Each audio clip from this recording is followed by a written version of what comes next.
Back in court again with the greatest attorney Chronicles. After that little misadventure last time, we can finally resolve the situation as to what actually happened on the SS Grouse.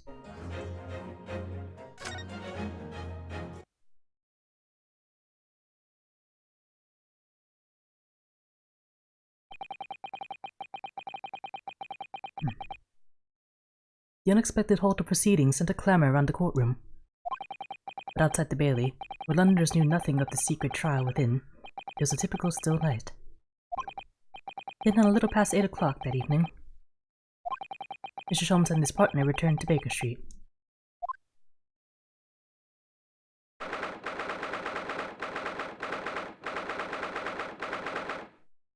Just in time for dinner.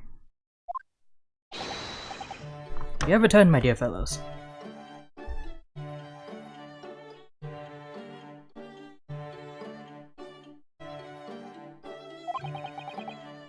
Welcome back to Britain, and thank you for your timely help. Think nothing of it. I believe you've had an even more wearing day than Mikotoba and I, no? You could say that. You're on the brink of defeat in your court earlier. So this prosecutor, Usogi, had you on the ropes, did he? And he's your best friend, you say? Well, he's not really the man I knew in Japan anymore. Kazuma's changed. Oh, Mr. Naruhodo.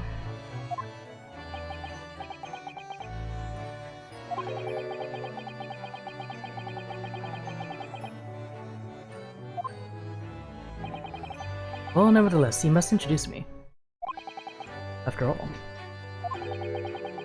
I've only ever met the young man as a corpse.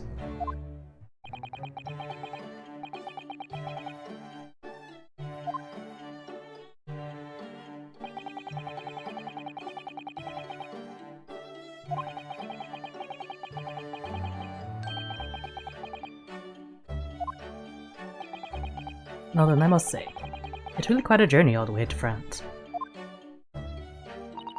Well, it is another country, Mr. Sholmes. So, what news of Judge Shigoku? We took him to Scotland Yard. The investigating detectives there have a lot of questions for the man.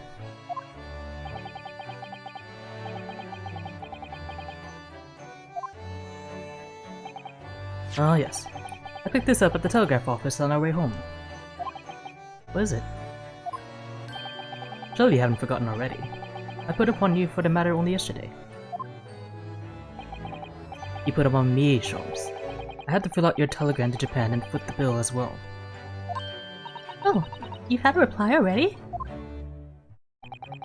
Well, so urgent though, Mr. Sholmes. Such matters can wait until later.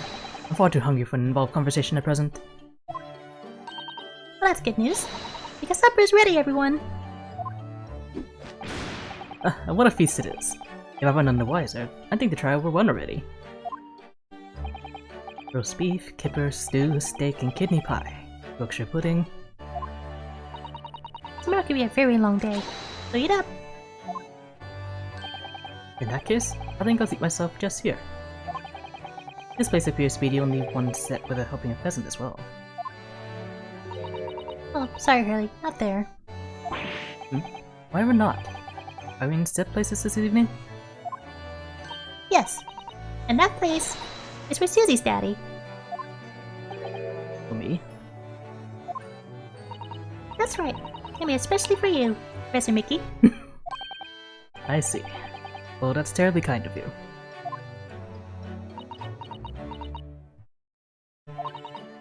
It's a shame, really. What do you mean? Well, for a brief moment, I believed it. That Susie and I were half-sisters, I mean.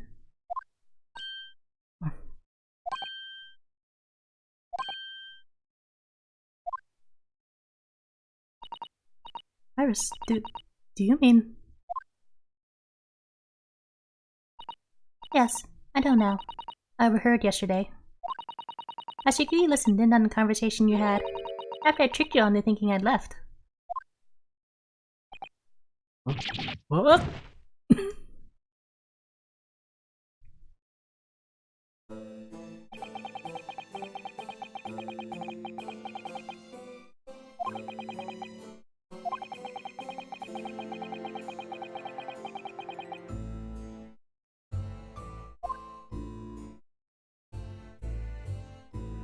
What the deuce is going on here? Yes, about that, Iris. You know, I know. You can't tell me at the moment. Oh, Iris.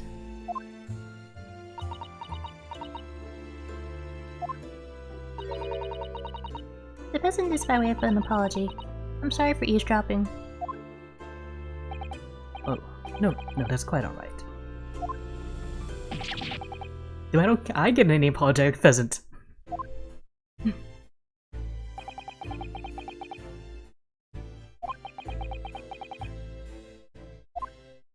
Dang, after all that build-up. So then, let us dine. While largely pheasantless plates are still piping hot. A fine idea, Sholmes. It all looks absolutely delicious. Eat as much as you like. You're always seconds.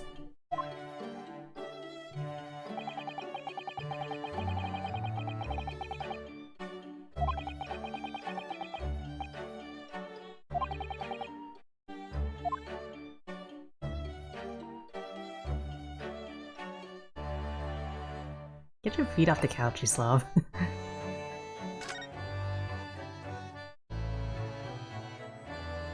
that's a lot of food.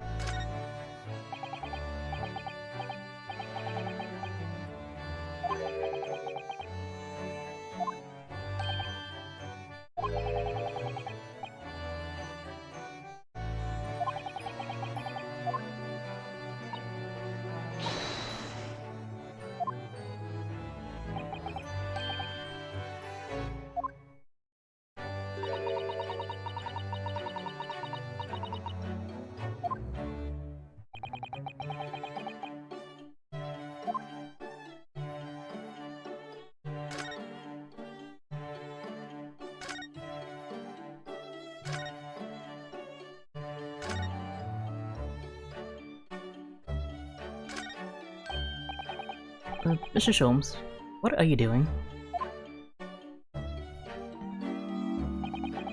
Oh, it's abundantly clear that I wasn't brooding over Mikotowa's refusal to share his pheasant with me. Nevertheless, I felt the need to withdraw from the social circle for a while and look on with hungry eyes. Sorry, Hurley. I cooked that pheasant especially for Susie's daddy. Even though I played the role of father to you for far longer. Mr. Sholmes? I discussed some things with you.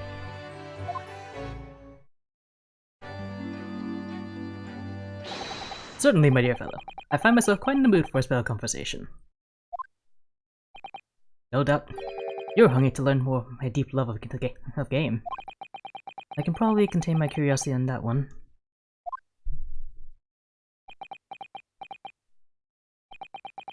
You can look at me in that fashion. In what fashion? It seems. But before we discuss the pheasant, we have some rather unpheasant matters to discuss.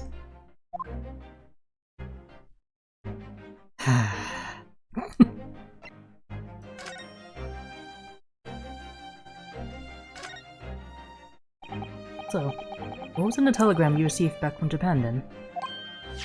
Oh, this? I think my lucky stars had arrived in time. Record found as indicated. Duplicate follows. Yasogi, Asian, T. Gregson, A. Wilson. Huh?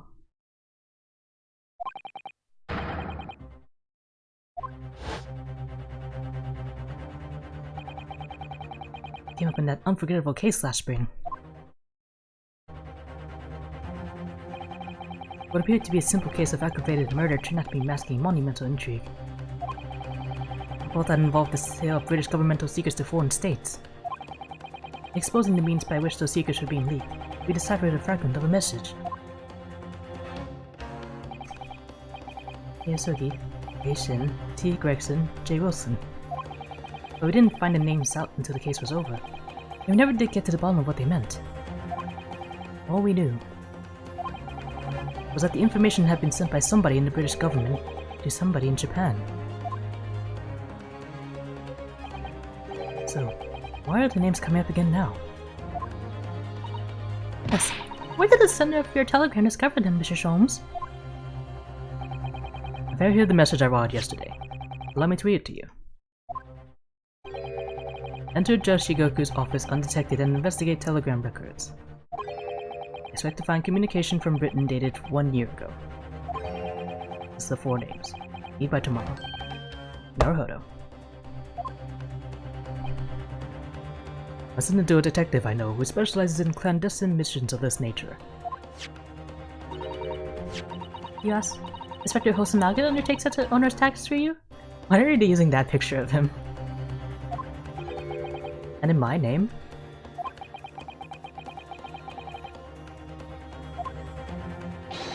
My dear fellows, it was a matter of great urgency, you understand? Anyway, the list of names was found in Seishiro's office, as Sholmes predicted.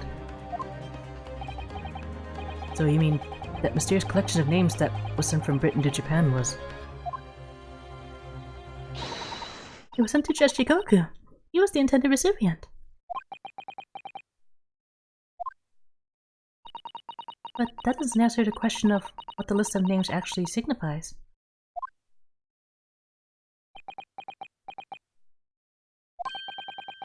I did formulate a hypothesis about that. Without a shred of evidence, I couldn't possibly have shared it.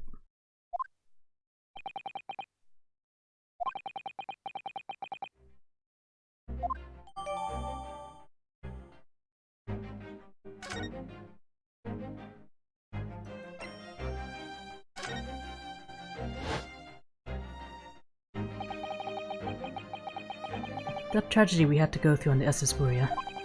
It was all for nothing. Kazuha wasn't dead at all. You're completely taken in by the lie you told us. Your great detective's lie.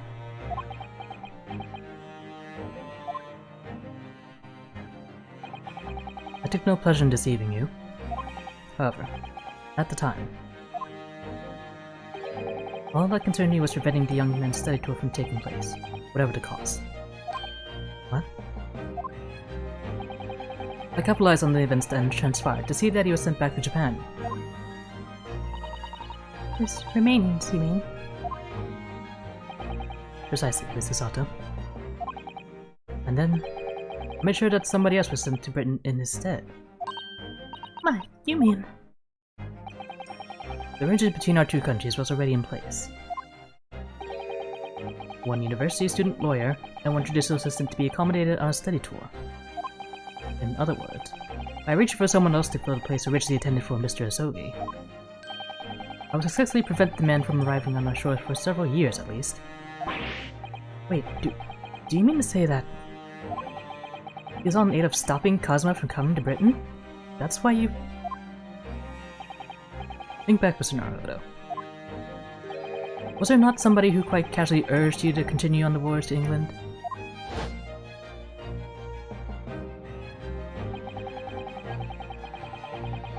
The terms of this study tour were negotiated by the Department of Justice in both Great Britain and Japan. In the light of Mr. Asogi's unfortunate death, I'm afraid the study tour can no longer go ahead.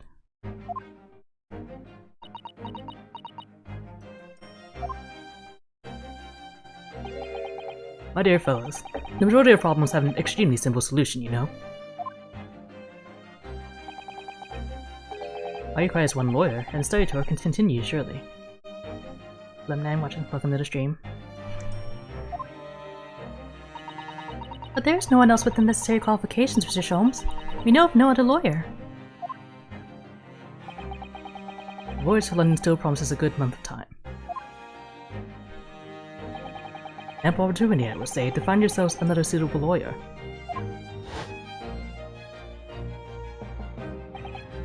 So, you manipulated me.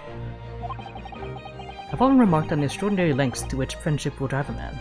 I was quite sure that you would rise to the challenge for your late friend.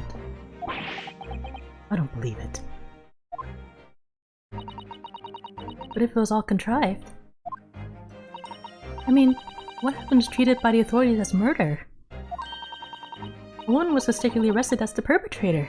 What do you suppose became of her? Naturally, I didn't allow the misapprehension to have any serious repercussions. I subsequently explained everything and assisted the unfortunate soul in finding the foreign refuge she sought. I seem to remember Mr. Sato and I had some rather strong words for her.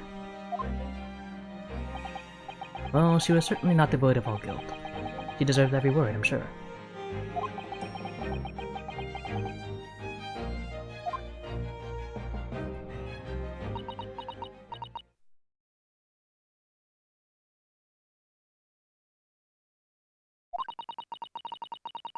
I'm afraid I simply cannot comprehend it.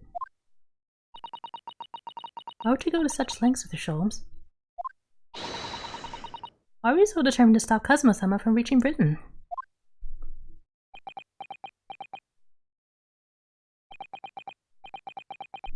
The truth is, 12 months ago, there was already a very tangible omen of impending tragedy, you see. Oh.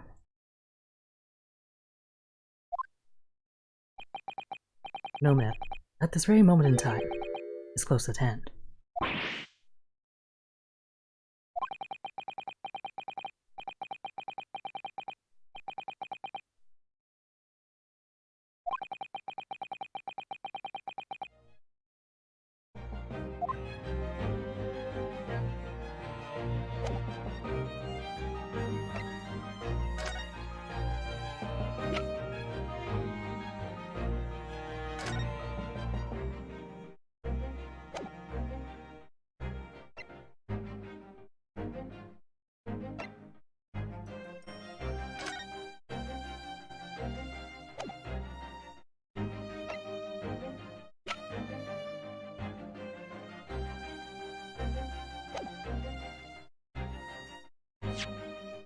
What else should I ask about?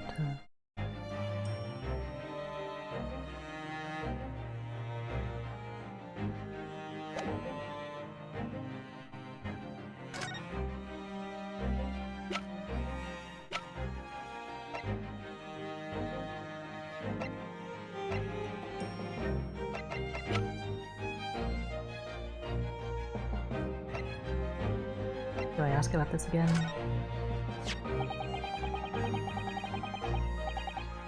There was no room for doubt with your instructions in this telegram, Mr. Sholmes. You're very clear that it was Judge Jigoku's office that should be searched, so... You obviously knew that's where the list of names would be found. Yes, Ogi. A. Shin, T. Gregson, J. Wilson. But we only learned of those 4 names just over 6 months ago now. And only because they appeared as part of the top-secret government communications that were leaked. That's true, yes. But at the time, you were unaware of the background. You see, those 4 names were wired to Japan. Around 6 months before that. Approximately this time last year, in fact. When you were both still in Japan.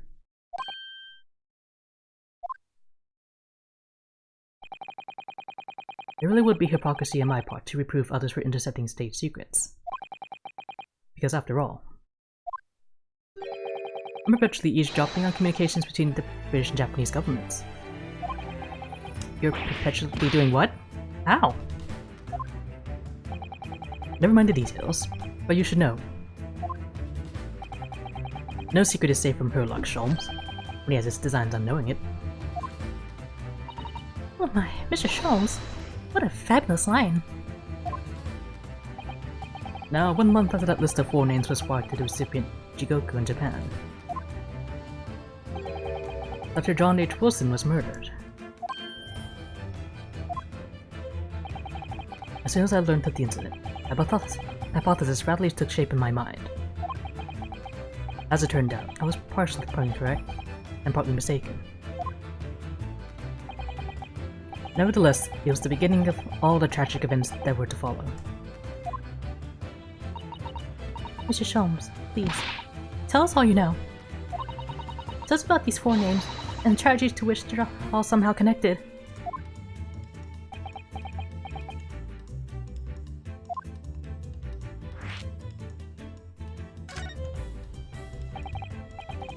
As I said, when I learned of Dr. Wilson's murder in Japan, my mind immediately turned to those 4 names.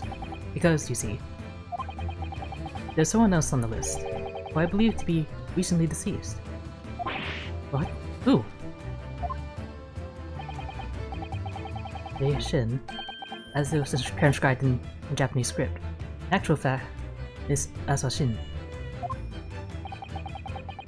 That was a familiar name to me. She was a professional killer, well known among London's unsavory classes. Oh, I see. But she had completely vanished from existence several months before Wilson's murder. So I came to the logical conclusion that she had herself been killed. And accordingly, I became fearful for the lives of the remaining 2 persons on the list. Yasoki and T-Rexon? Owing to our proximity, I decided to take measures to protect Rexon myself. But I determined it would be safest if young Asogi were to stay away from Britain. So that's why you went to such lengths to prevent his study tour from going on ahead. Exactly. So, you already knew who Kazuma-sama was, Mr. Sholmes. Oh yes, Sholmes and I have exchanged correspondence for years. I recounted many tales about Asogi Tim in my letters. And the news of Dr. Wilson's death, of course.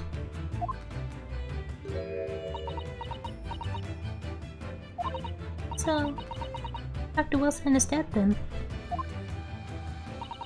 I didn't know. Oh, Iris. I know he wasn't my daddy, but still. That's very sad. I'm so sorry, Iris. We knew the significance of the name, obviously, but we just couldn't bring ourselves to tell you. No. What you just told us, Mr. Sholmes, doesn't completely tie in with the facts. It's one big hole in your hypothesis. A big hole, Mr. Naruhodo? Oh yes. You mean about Asashin, I presume? Oh, of course. Exactly. She wasn't killed, was she? She was in Japan, posing as a visiting student under the assumed name of Giselle Brett. I'm glad you're keeping up, my dear fellow. I only became aware of that fact 2 days ago, in the foyer of the Great Waterloo Hotel.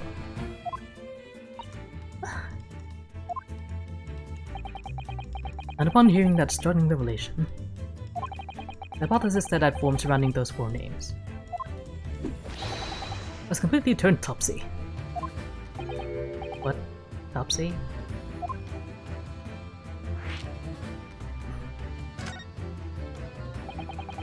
What do you mean when you say your hypothesis was turned topsy, Mr. Sholmes? I believe all 4 names on the list to be the names of victims. However, I was mistaken. Very much so. Assassin was a killer. So this telegram is a list of both victims and killers, is it? Indeed.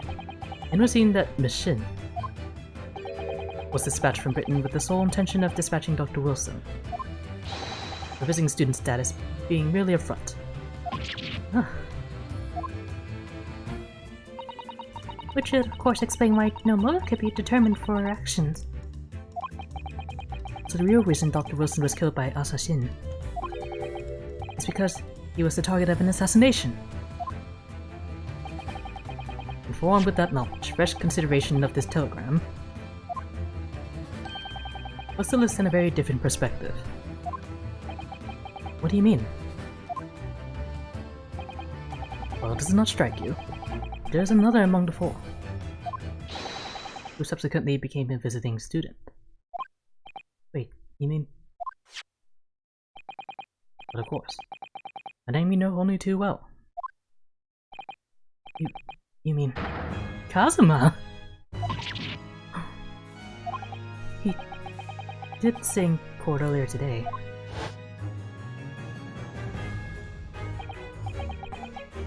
Yes. On the 31st of October, I accompanied Inspector Gregson to Dunkirk in order to carry out a mission. And the mission was the assassination of the Mark.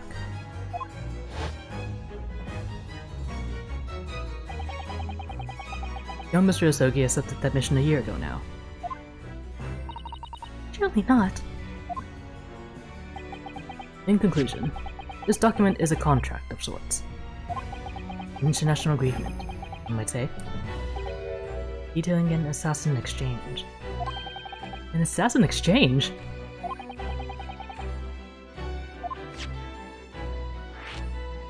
Worst exchange program ever. Let's assume that we have two parties, each wishing to dispose of a distinct individual. Those two parties then make a contract to swap their respective assassination targets. That would then be an assassin exchange. So to begin with, the British assassin is dispatched as a visiting student to Japan, where she kills her target. And then the Japanese assassin is dispatched as a visiting student to Britain in order to eliminate his target. It certainly does sound like an exchange. But what on earth is the point? Don't forget, Naruhodo, that the British assassin at least escaped conviction. Into diplomatic immunity afforded by consular jurisdiction. Oh, yes. Such jurisdiction should be null and void under the terms of the new treaty between our two countries. But the fact that it was brought into place suggests intervention at the very highest levels.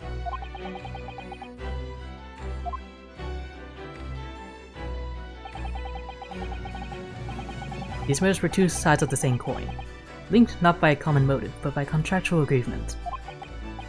As such, they appeared utterly unrelated. Yet in truth, the assassins were complicit in one singular devilish scheme. That dissociation and a safeguard of diplomatic immunity were, I believe, the motivation behind this plot. But wait a minute, Sholmes. If this telegram really is describing the exchange of assassins as you're suggesting, be with me that the Japanese killer's target was never Seishiro Jigoku at all. Be with me that Sogi's target was actually Inspector Gregson. What? Cosmo's here for Gregson? Yes, that's exactly what I mean.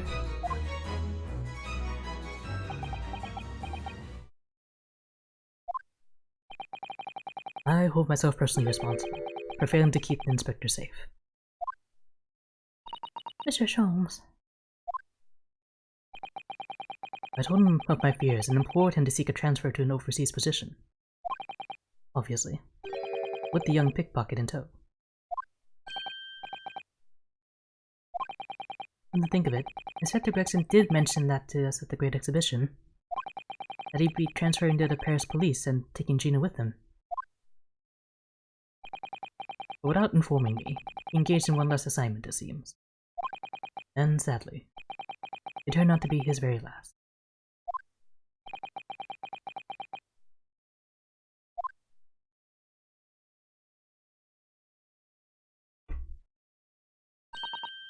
Alright everyone, that's quite enough of that serious talk for one day.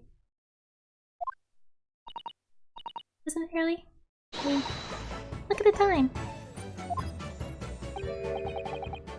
Not quite right, Iris.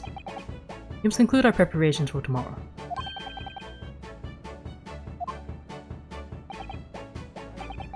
Well, I think I should make my way back to my hotel room now. It's certainly been a night to remember.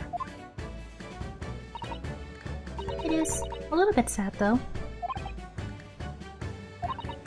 I mean, I like the idea of you being my daddy. Because then Susie would have been my big sister. I'm sorry, Iris.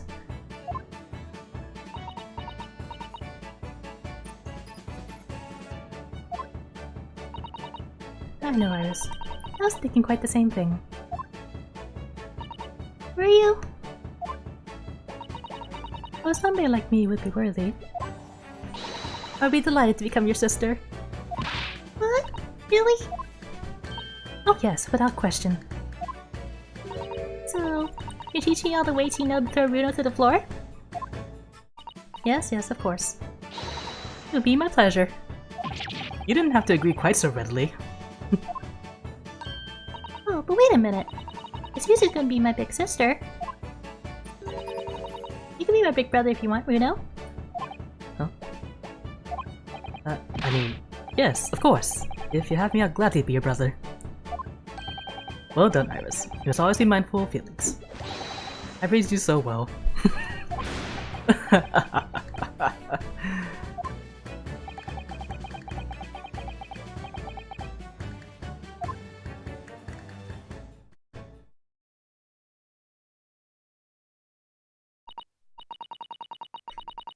Right, I'm gonna work extra hard for tomorrow now.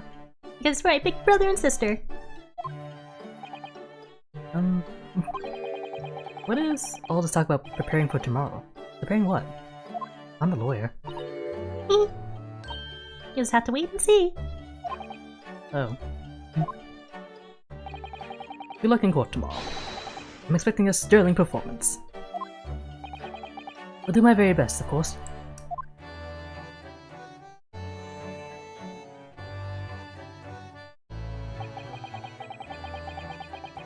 So the overnight break in the trial's proceedings became a crucial turning point. Exposing new truths whilst proving new conundrums. That list of 4 names on the telegram in Judge Jigoku's office. And the extraordinary assassination plot in which my best friend had somehow become involved. I felt as though I had been plunged into an even greater darkness all of a sudden. But at the same time, I felt sure I would see the light again soon.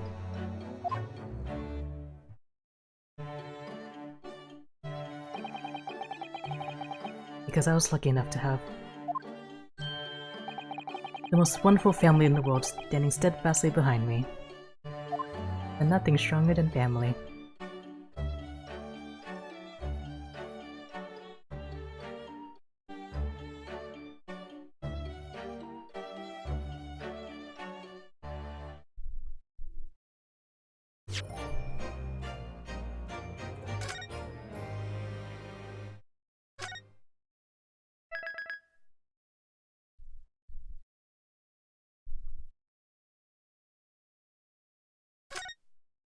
Now we can get into the meat of the matter.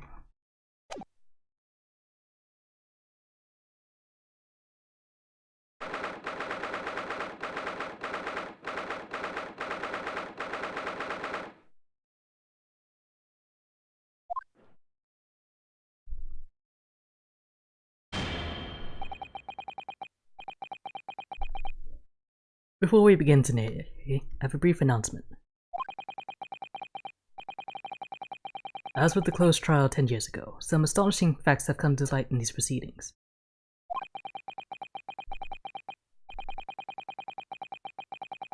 The revelation that the well-known Reaper is actually an organization illegally executing its own brand of justice.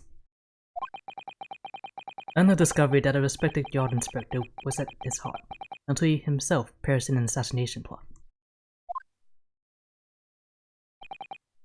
Well, I say to all members of the judiciary here present on this occasion, they will stop at nothing to uncover the whole truth behind these disturbing findings.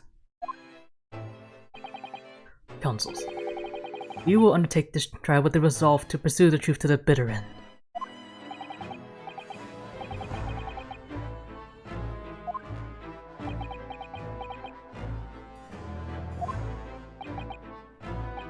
My lord, if I may inquire, the defendant may speak. On what grounds is Cosmo solely permitted to continue in this role as prosecutor?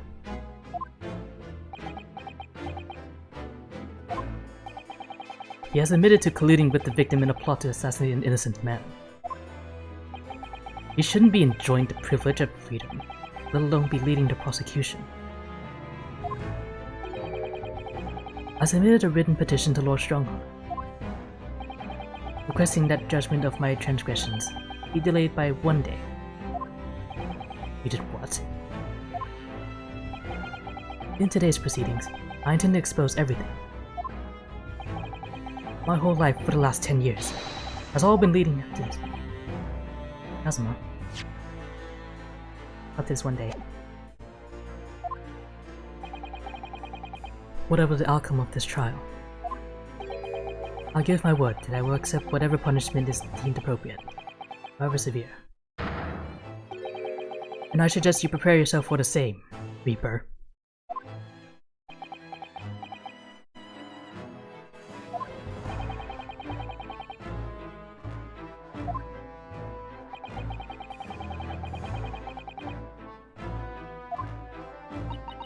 Is that really even Kazuma-sama standing before us? As an extreme exception to normal practices, I have granted this prosecutor's request. The defense finds this acceptable, I presume. He really is a killer prosecutor. Who technically didn't kill anyone, but still. Yes, my lord. In that case, in the name of Her Majesty the Queen, I hereby declare this court to be in session again. We resume the closed hearing of Baroque Fanziques. The defense is ready, my lord. The prosecution is more than ready. Very well then. This preamble has taken long enough. Prosecutor Sogi, begin. As you wish, my lord. The prosecution calls the first witness to the stand. Bring Seishiro Jigoku into the courtroom.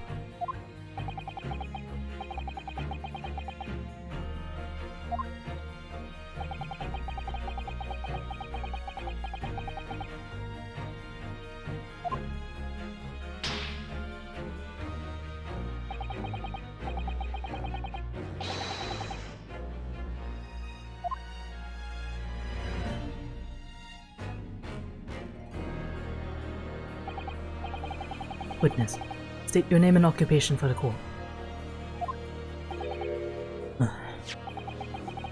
Was it you who issued this, was it? Just subpoena? I did what was necessary.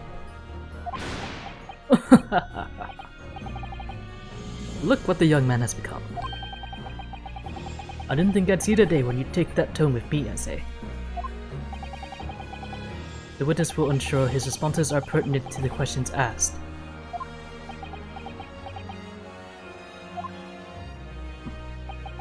My name is Seishiro Jigoku, a Supreme Court judge from the Empire of Japan. 16 years ago, this man came to London as a visiting student. 6 years later, he returned to Japan. As well as presiding over the Supreme Court, he is also currently Japan's Minister of Foreign Affairs. I am of course fully aware of Mr. Jigoku and his preeminent roles. I invited him personally to the International Forensic Science Symposium as a representative of his country. I hear he also played a key role in the conclusion of the Anglo-Japanese Treaty of Friendship and Navigation. It was a great honor to be involved in the negotiation. I put all into that treaty. Just Jigoku, I must ask. Well, like never. Entered the young murdering student turning up here of all places. You acquitted me yourself, and now I'm a practicing defense lawyer. Yes. I'm full of self-importance like your friend across the courtroom, I see. You came here to London by invitation to the International Forensic Science Symposium. But then, without informing anyone of your plans, you took flight to France.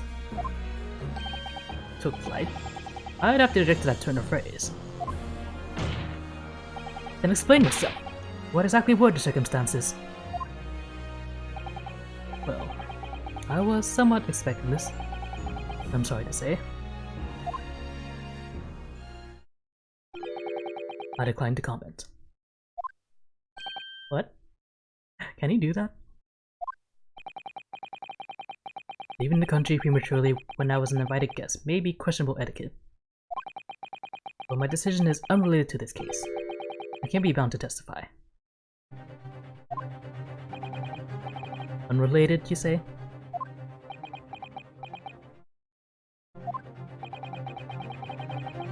I appreciate that a respected police inspector has been killed, for which I offer my condolences. However, being an alien, I'd obviously never met the man. Nor do I know the first thing about him. As such, I'm in no position to testify. It's as simple as that. You're run from all this. I beg your pardon? This case is more far-reaching than the murder of Inspector Gregson. It has ties to another murder, a case that was tried in Japan almost a year ago now. A year ago in Japan. The murder of Dr. John H. Wilson, you mean? That's right. And you, Yoshikoku, are at the heart of both cases. The defense has evidence to prove it.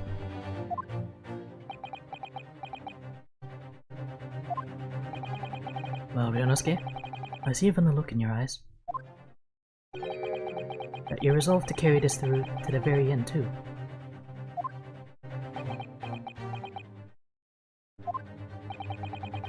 Let's see your evidence, then. What proof do you have that Seisho Jigoku is involved in this case?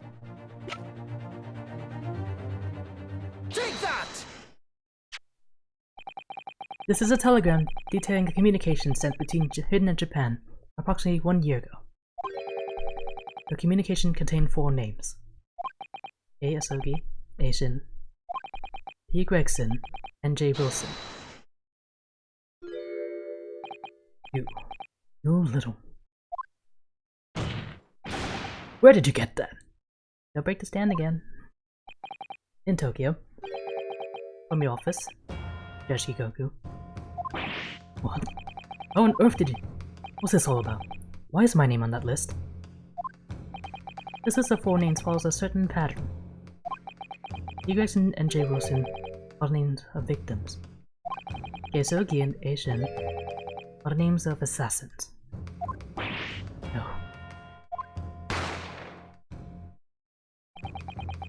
A year ago in Tokyo, Dr. John H. Wilson's lives were taken in a Western-style restaurant in the capital. The culprit was found to be a visiting student who went by the name of Desiree Brett, but her real name was Asashi, a professional killer sent on a mission to kill from Great Britain. Nation and her victim J. Wilson. And the murder that just took place here in London was the counterpart to that crime. An assassin sent from Japan, also a visiting student, Kazuma Asogi. His victim was a British police inspector, Tobias Gregson. Asogi and T. Gregson. One assassin from each country to kill a target residing in the other. What exactly is the defense suggesting? These 2 cases of murder, one that took place in Britain and one in Japan, were masterminded by a pair of individuals from each country as a form of assassin exchange. And the telegram the defense has acquired is proof of this international contract to kill. What?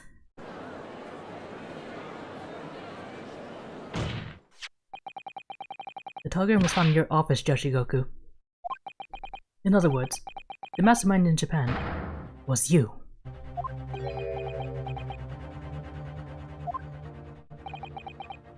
Yoshikoku, what's this all about?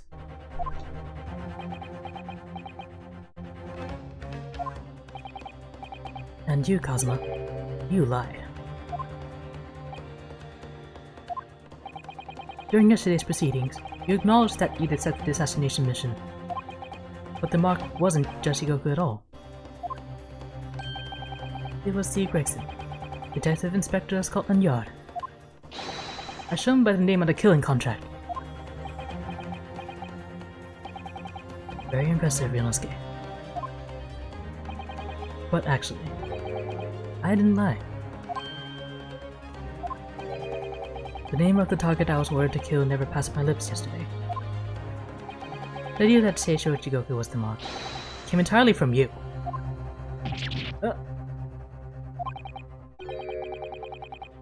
A lie of omission is still a lie. The defense claims these 4 names indicate some sort of international assassin exchange. I'm sure I speak for all present when I say that the very idea seems utterly absurd. Well, Mr. Jigoku, what do you have to say for yourself?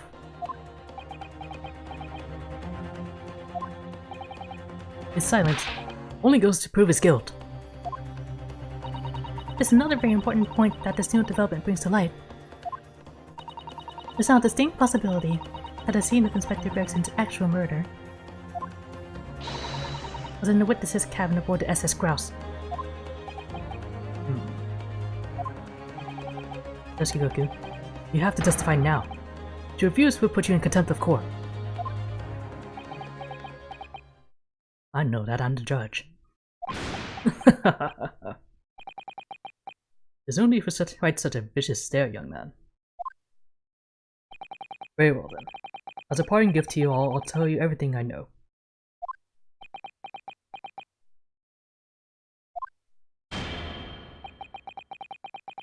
It seems this Japanese gentleman has information that the court must hear about the alleged assassin exchange and the events of the night of the 31st of October. Present your formal testimony now. As you wish, my lord.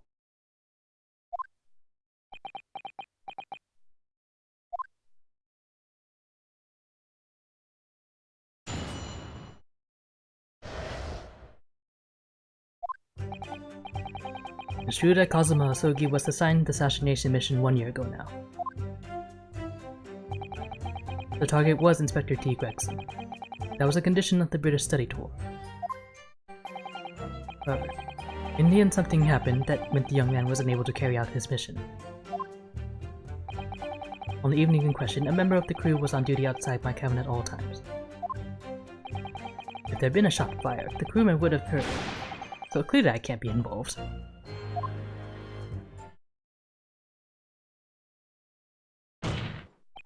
So you admit it then, as this communication suggests. There really was an assassin exchange arrangement between Britain and Japan. A political endeavor at the highest levels. Not something I can discuss here. It's a worthy practice as a foreign study to coerce somebody to commit murder. It's the most appalling thing I've ever heard. Appalling? Oh, it's easy to judge. Pardon? Asogi had a reason for taking a sword to that British inspector, you know. What? Which is why he accepted the mission in the first place. Isn't that right, Counsel? Kazuma-sama? Yes, Goku. If you are the mastermind behind this operation in Japan, then tell the court the identity of your counterpart in Britain. I'm now obliged to divulge that information. As I said yesterday, I've killed nobody. I freely admit that I accepted the mission, but on the night the plan was to be executed, I backed out. In short, this assassin exchange that the defense has identified is unrelated to the events of this case. The crucial point is this. Your police inspector can't have Paris aboard that steamship in Dunkirk. Because if he had been shot in the cabin, it's inconceivable that a member of the crew wouldn't have heard it. That's right. Gregson was killed after returning to London, in the room on Fresno Street. And the perpetrator of the crime was the real Brock Van Zieks. The prosecution's accusation remains unchanged. My guess is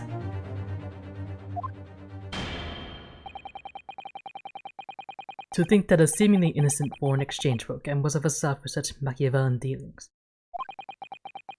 Creates a plot over a government minister and high-ranking judge that the witness could hope to execute. Well, I seem to recall there was someone on the British side who controlled everything. Be it as it may, it is not the place of this court to pursue this villainous assassination exchange plot. We are concerned only with the tangible events pertaining to the murder of Inspector Gregson. Is the defense clear on that point, Counsel?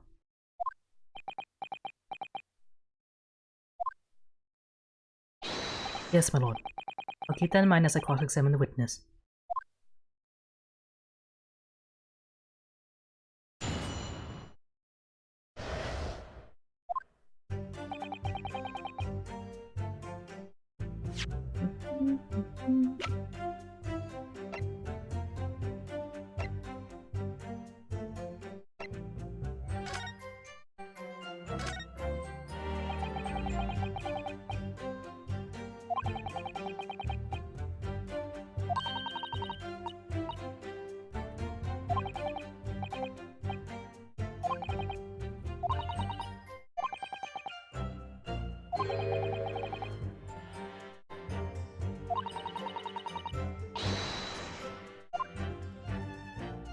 It's all coming together.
Okay, it's too early to prove that Gregson was killed there, but...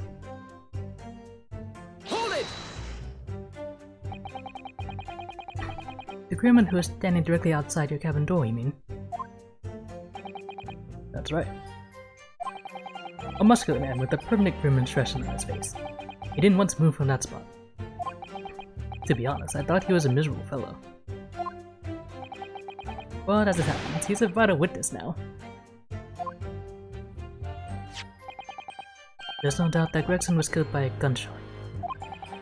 And it's inconceivable that a crewman just outside the cabin door wouldn't have heard that. Oh wait, what about the ship's enormous steam engines? The noise of them could drown out the sound of the gun being fired. Sadly, young judicial assistant, that won't wash. You recall that my cabin was in the first class area of the ship, which is also, of course, the quietest.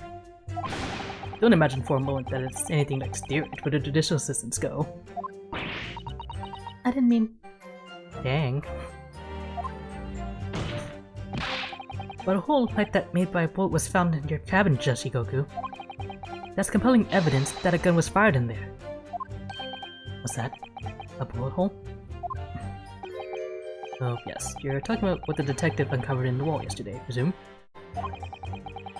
It was obviously a rotten panel eaten out by a woodworm. No doubt he didn't find an actual bullet. Damn. Sadly, I was unable to arrange for the crewmen to be brought back to Britain with me. But obviously, if a gun had been fired in my cabin on the night in question as the defense implies, I would have been arrested on the spot and would have never made it to Britain in the first place. Very true. The witness's logic is sound. And so a gunshot was heard from the witness's cabin on the night in question. We must assume that the witness is telling the truth. I'm glad you'd seen sense, my lord. Oh, he's looking so smug.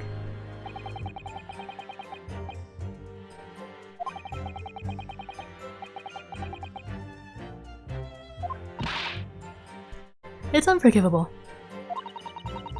Using Kazuma-sama's feelings to manipulate him into agreeing to such a despicable plan.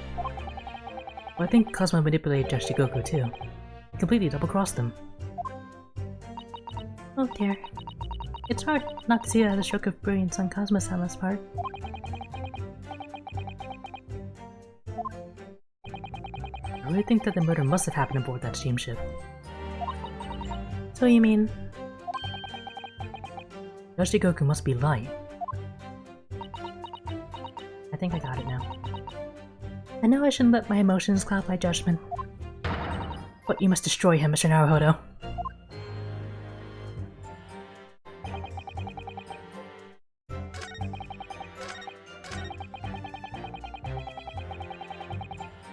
not all times.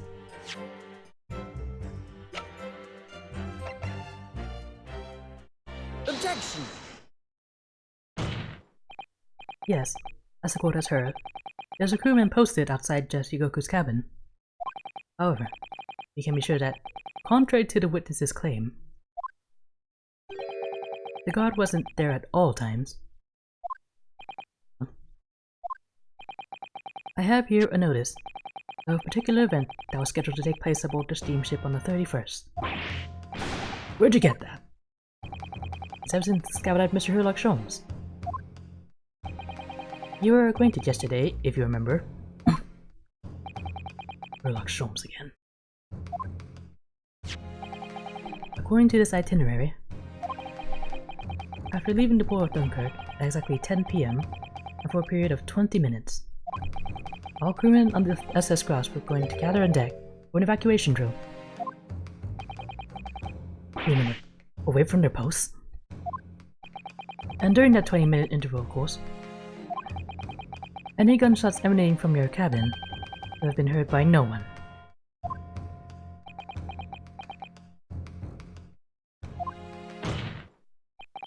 In summary, Judge Fugoku, you had ample opportunity to commit the crime. Objection! A 20-minute window of opportunity. That's an excellent find, Ryunosuke. But it amounts to nothing. Why? Because the witness clearly stated in his testimony that no incident occurred in his cabin, unless he has some decisive evidence that can show his testimony to be false. Your accusation is nothing more than conjecture. Very true. Well, counsel.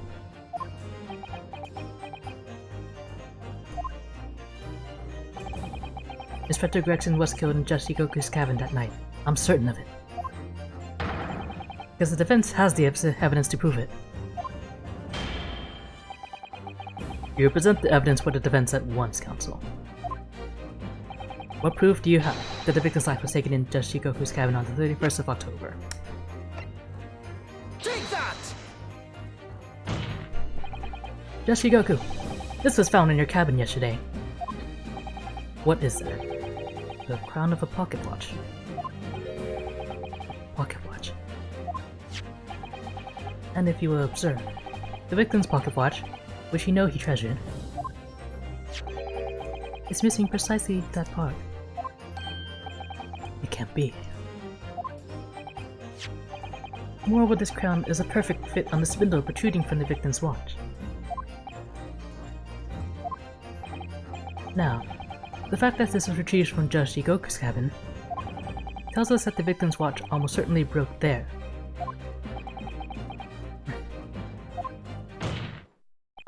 In other words, the victim was killed on the 31st during the 20-minute evacuation drill.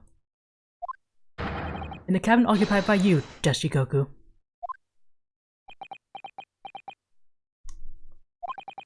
Well, you're razor sharp, aren't you, you young murderer? I'm not the murderer here. Objection! Expertly maneuvered, Ryunosuke. And your argument sounds entirely plausible. At first. What now, Kazuma? I rather like this pocket watch. It's full of cracks. What? And I believe Yoshigoku feels the same way. I was wrong to acquit you earlier in the year. Sorry. If I had known that it would result in anyone having to listen to this drivel, I would have declared you guilty just to spare the world your ridiculous bombast. So you admit you're corrupt? I think it's clear. But the witness will have to give further testimony. When you hear what actually happened in my cabin that night, you'll notice the pitfall into which you've stumbled. Prior to your renewed testimony, I would like to clarify one point. The fact that this part of the victim's watch was discovered in your cabin means that you acknowledge he was there, I presume. Yes, I do. Very well then. You proceed to give your formal testimony about what exactly happened in your cabin aboard the ship on the evening of the 31st of October. Of course. As a man of the law, I have no intention of obstructing justice.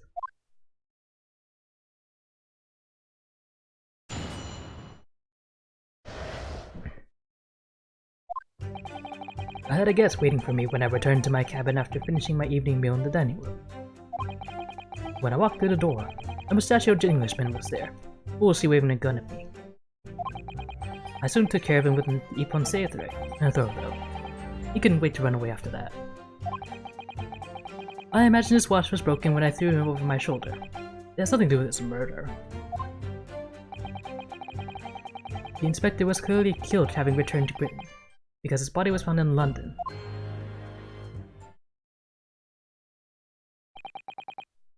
Iponseoi? A common jujutsu martial arts technique in my country.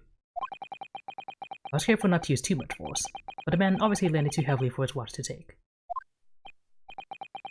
Oh, Ryunosuke Naruhodo.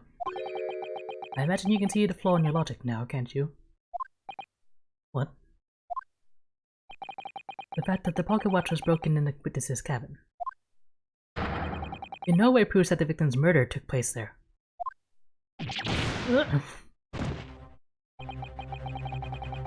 I've no doubt the inspector intended to kill me, but he didn't manage to pull the trigger. Obviously, I'm standing right here.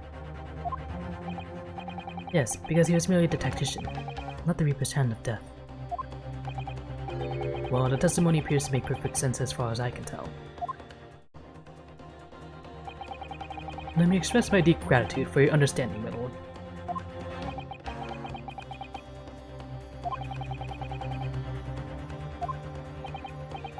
Well, counsel, I really see no reason for wasting precious court time here on the cross-examination.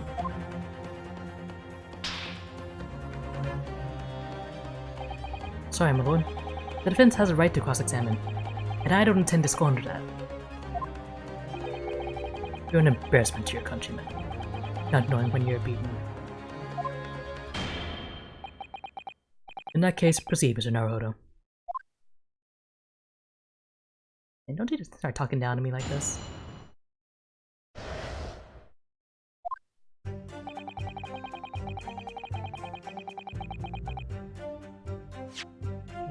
Can I use?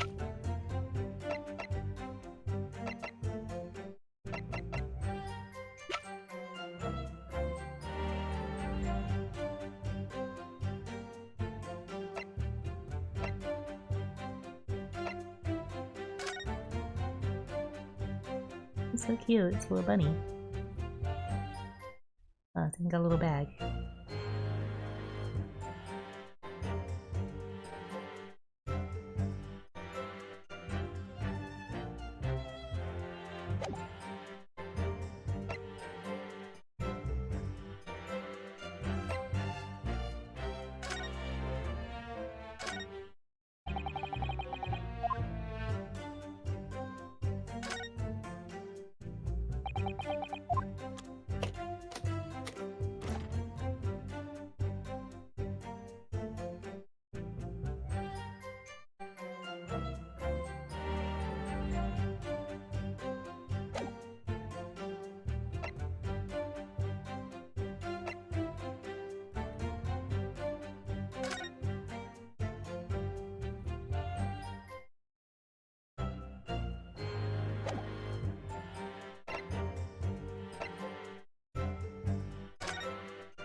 Open this properly.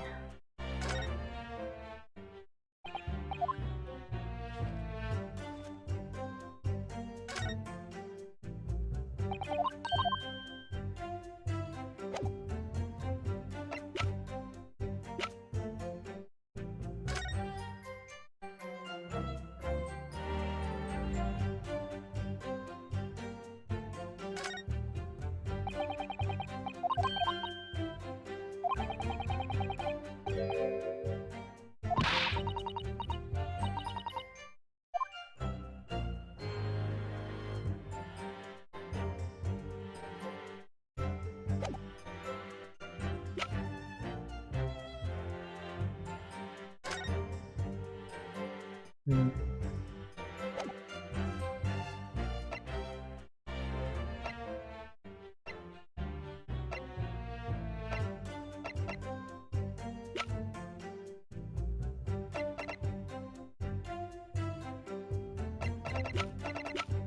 His autopsy. Let's cleanse autopsy.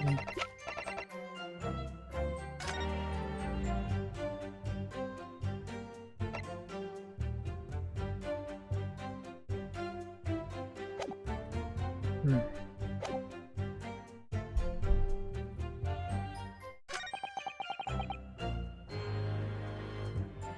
Hold it! What was it you're talking about, Inspector Gregson? Yes. Though at the time I didn't know the man's name. There's no time for introductions. I value my life over manners. By which you mean that the inspector was there to assassinate you, I suppose? Well, certainly the impression given by the gun pointing in my direction. Well, I've never seen the muzzle of a revolver shake about so much in all my life. Anyone would think the man had never shot somebody before. Believe it or not, most of us haven't.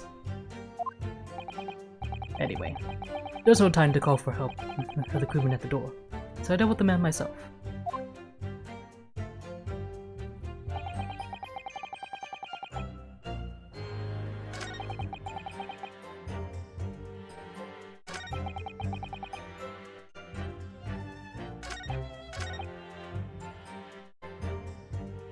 Hold it! You know the man had a gun? That was a very brave move, wasn't it?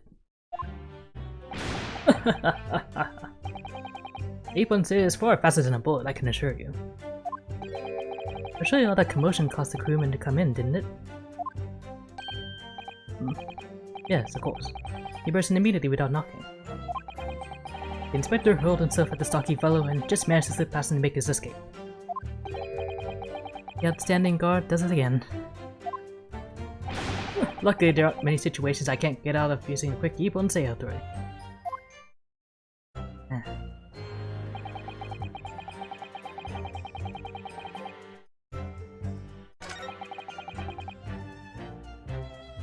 Hold it! But there's no evidence that proves the victim ever returned to London alive.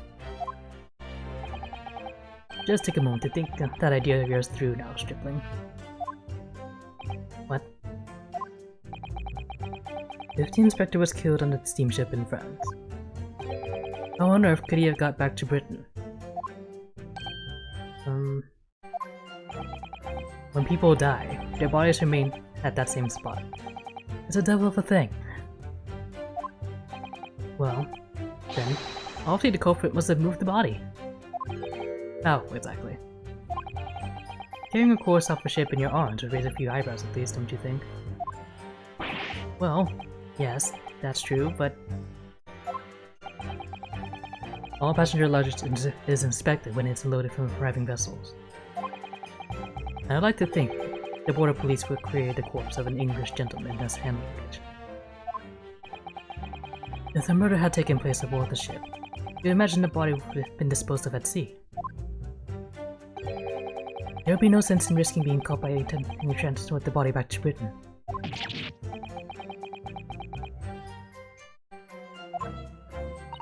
But perhaps not. Is this Otto?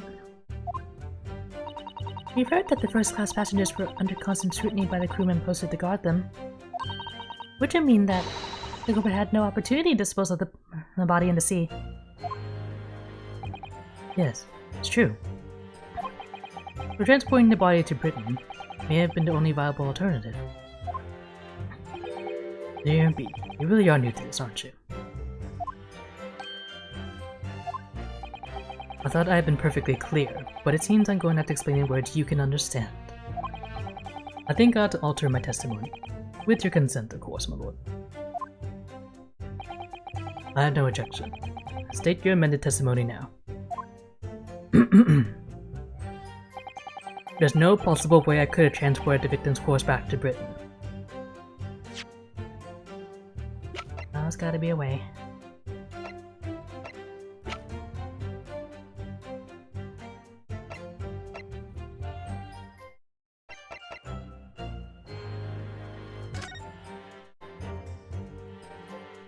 It was in the trunk. It was definitely in the trunk.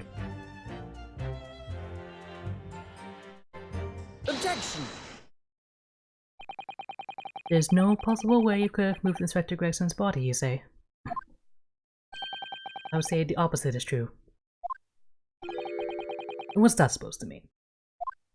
Far from being impossible for you to do, the transporting of Inspector Gregson's body back to Britain is something only you could do. What are you talking about, Ryunosuke? As well as being a judge, Mr. Jigoku is also Japan's Minister of Foreign Affairs. Which means he's exempt from having his luggage searched when he enters the country. We learned that when you first met you upon your arrival in London.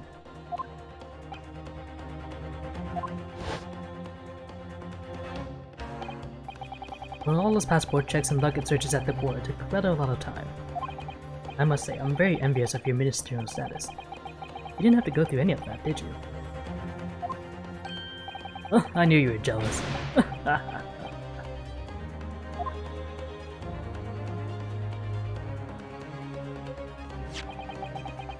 presume you call this Lord Shigoku. Shigoku. It's a photograph we took in the foyer of the hotel to mark the occasion. As the corporal would note, you have with you your large travel trunk. Large enough, in fact, to have a corpse inside. Mr. Naruhodo, surely you're not suggesting. I'm afraid I am, yes. 3 days ago, we were chatting innocently with the new arrivals from Japan in the hotel. The body of Inspector Gregson was just meters away from us, inside Judge Shigoku's trunk.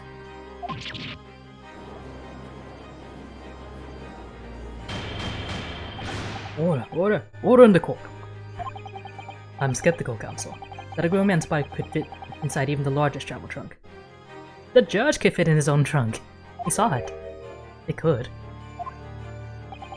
Because I happen to know that the witness himself, a man of considerable size, fits inside his trunk. I find that would be extremely simple, wouldn't it, Judge Jigoku? But inside his trunk? How horrifying! And after we'd spoken with you at the Great Waterloo Hotel, I had the opportunity to visit the apparent scene on Fresno Street.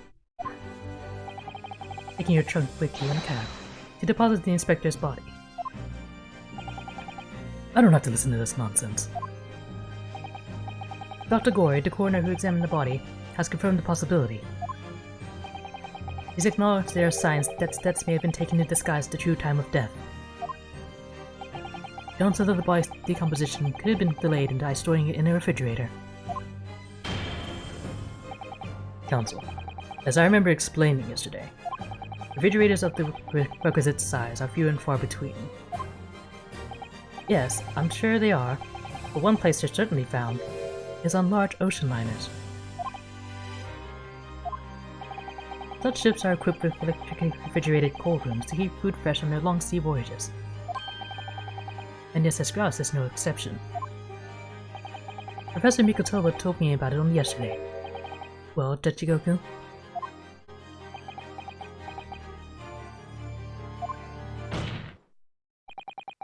However much you prolong this debate, you can't eliminate the truth. All the evidence points to you being the killer.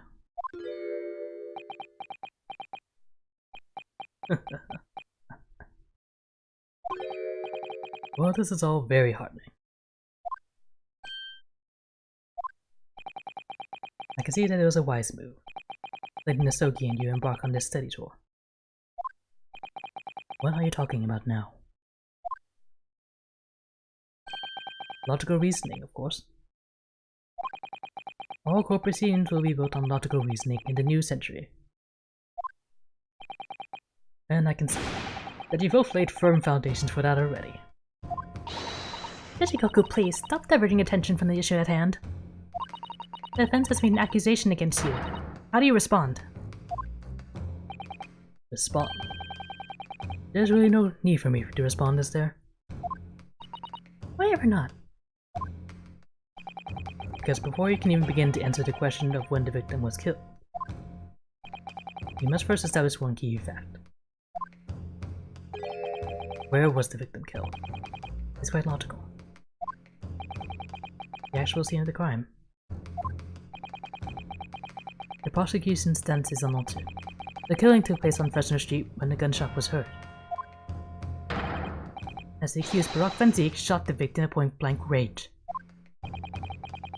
Since no tangible evidence exists to disprove the prosecution's claim at this time, the defense deductions amount to little more than an elaborate fairy tale. I'm afraid that's how the logical reasoning the British are known for really works, young stripling.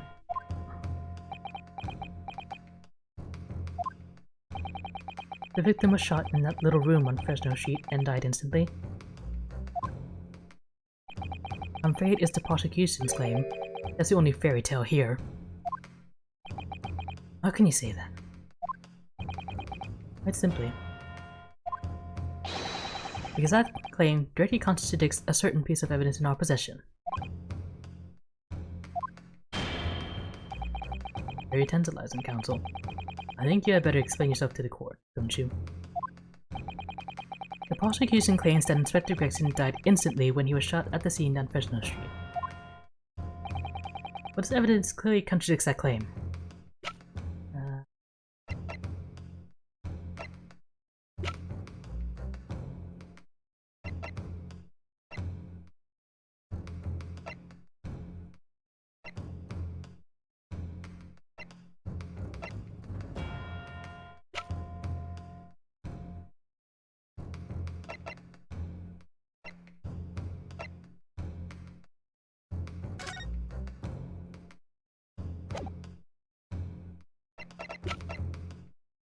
I want to say it's the autopsy, but let me check this.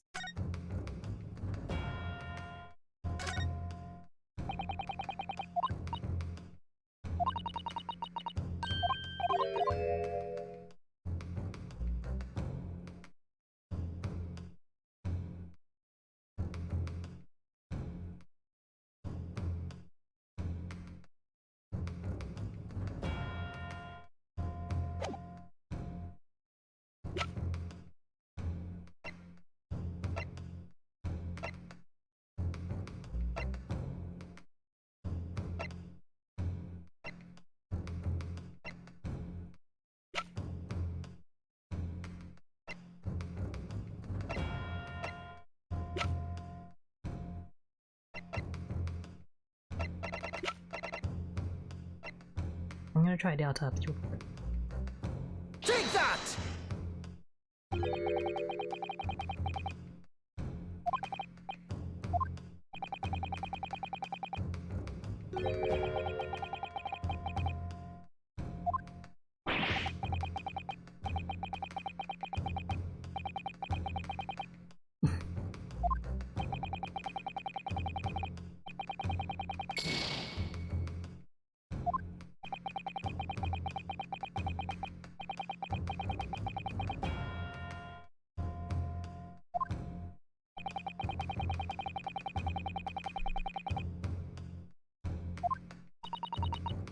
Perhaps you should try to present the correct one this time then, Mr. Naruto.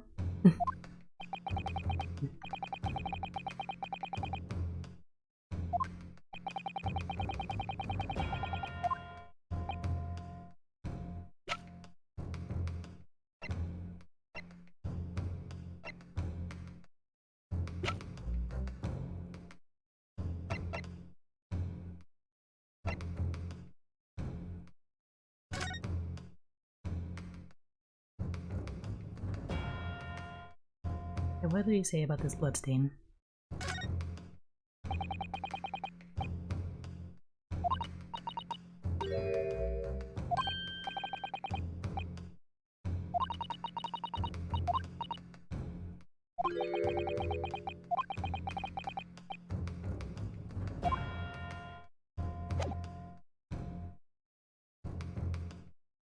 Its case? Take that! No.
I have a few strikes left.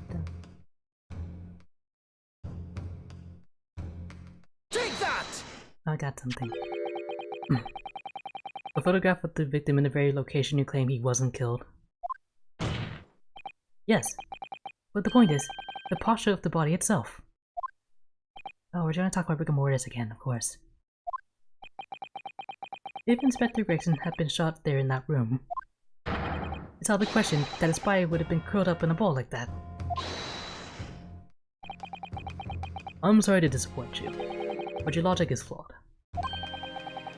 You could easily have adopted that fetal position due to the pain of the shot, which subsequently proved fatal. Objection! I'm sorry to disappoint you, Jashigoku, but it's your logic that is flawed. What?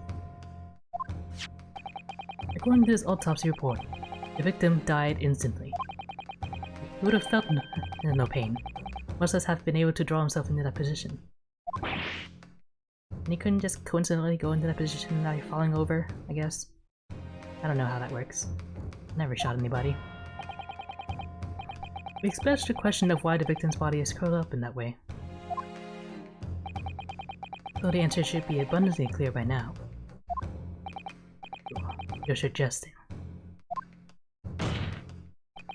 The inspector's body took on that posture ahead of its arrival on Fresno Street, before it was coldly turned out on the floor. From the inside of a large travel trunk. No. You're quite right. Shape of the body looks exactly as having kept in a confined space.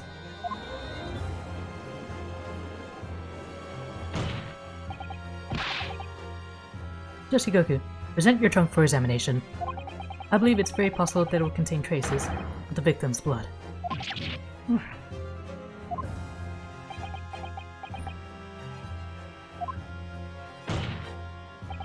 Present my trunk. I refuse. What? On what grounds?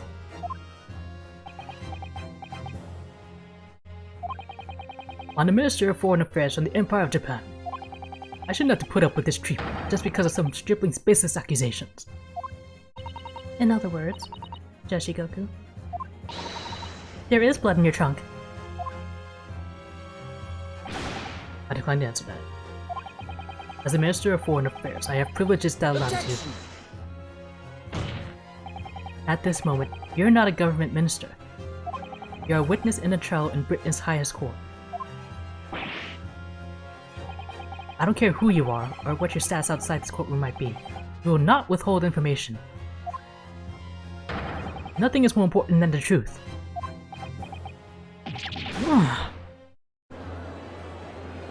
Well, Strongheart, say something. Order.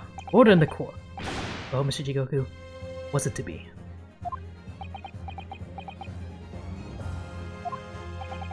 You can't be serious. You did it?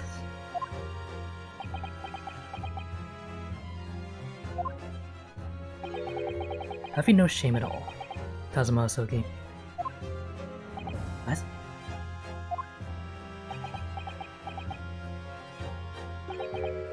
Very well. I admit it. I did bring the inspector's body into the country. Inside my trunk. Exactly as postulated by the defense. You. Dear God. Outrageous. So it was you! You admit? No. I admit to nothing more than what I've said. Oh, don't you legalese out of this? Of killing the man, I certainly have no recollection. What on earth is that cryptic statement supposed to mean? I may dispose of the inspector's body, which was left in my cabin, in order to avoid unwanted detention. As the judicial assistant over there pointed out, I had no chance to throw it into the ocean. So, I decided my only option was to bring it into Britain with me and dispose of it somewhere else. You can't still deny it! If you didn't do it, then who on earth did kill the man? As you know, there was one other person in my cabin that night. He had the opportunity. And moreover, he'd already accepted a mission to take the inspector's life.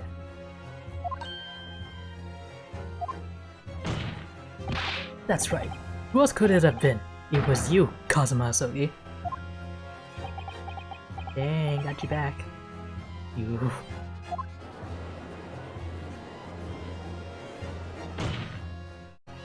I never thought you'd stoop to this, Seishiro Jigoku. You're taking the word straight out of my mouth. Prosecutor, Kazuma Asogi. The boys are fighting. You thought by leaving the body in my cabin you could pin the crime on me, did you? Well, the prosecution counsel has already admitted to visiting the witness's cabin on the night in question. Yes, on an assassination mission, no less. You wouldn't. So, what do you make of that, young stripling? You've heard my testimony now. That's all I have to say on the matter. I'll admit to nothing more.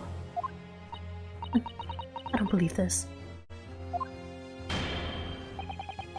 Counsel for the defense. What is your position now? The court awaits your response to the witness's assertion. The assertion that on the night in question, the victim's assailant was in fact Mr. Kazuma Asogi.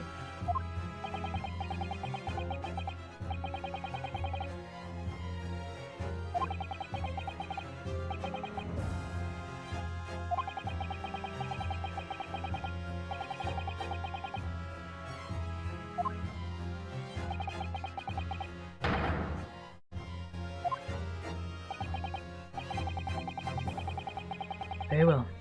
The defense is ready to respond to the assertion put forward by Judge Jigoku.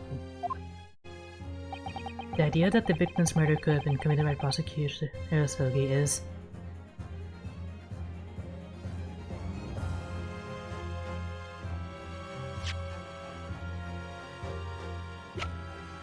I want to believe Kazuma when you say he didn't kill anyone.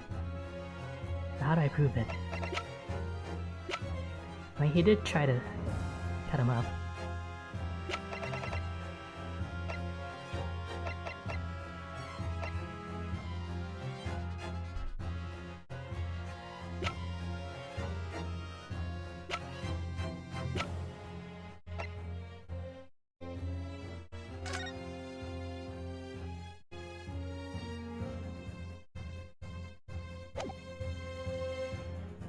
And it would just tell me if I get it wrong, right?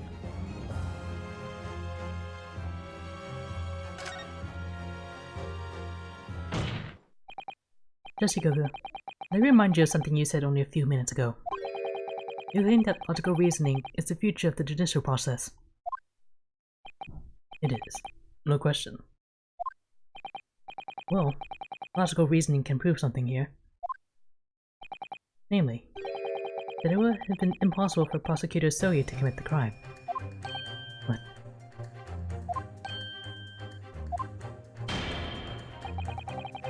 The court will only accept an argument that is supported by compelling evidence. So present what you have, counsel. What proof is there that allegedly demonstrates the impossibility of Prosecutor Sogi's involvement?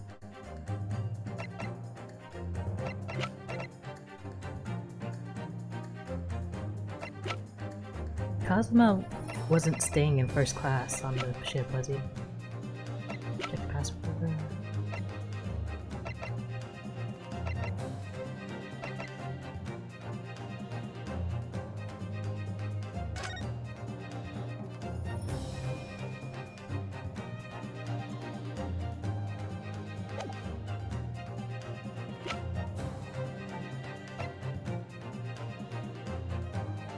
He wasn't.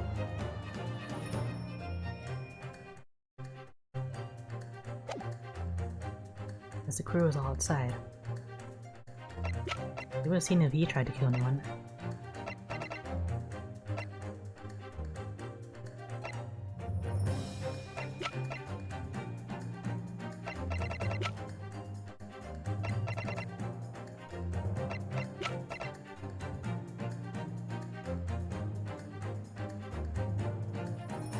Take that!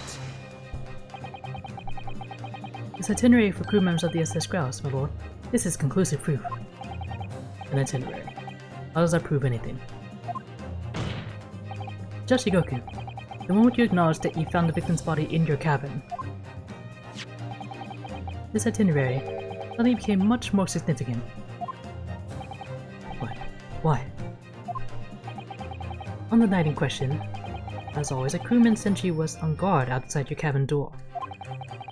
As long as he was there, nobody could have fired a shot inside the cabin. Absolutely, because it's inconceivable that the guard wouldn't have heard it and come to investigate. So that tells us that the crime must have taken place when the guard was elsewhere. And it narrows it down to the 20 minutes just after 10 o'clock, as indicated on the itinerary. Yes, I see no flaw in your reasoning so far. But the crucial point is this.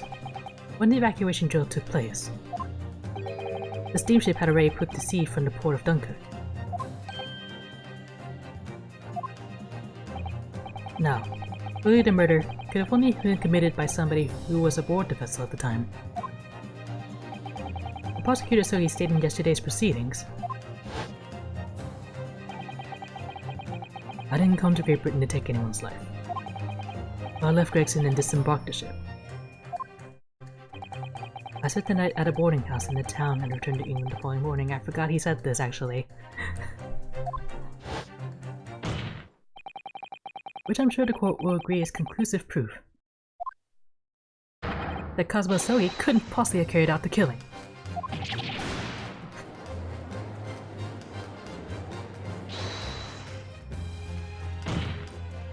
No, absolutely not. I don't accept that at all. What do you mean? The boy's just saying that to exonerate himself. We can trust that he really disembarked the vessel. Obviously, after he left my cabin, he hid himself somewhere nearby in the ship. Just waiting for his chance to come back and finish. No, that's out of the question. Isn't it, Kazuma? As the defense rightly recalls, I disembarked the vessel and spent the night in a boarding house in Dunkirk. And as I said yesterday, I signed my name in the accommodations register book. All extremely easy to verify and undeniable proof. No. There's no escape this time. You can forget that you're a judge or a government minister. It's time you gave the court an honest answer, as a common man.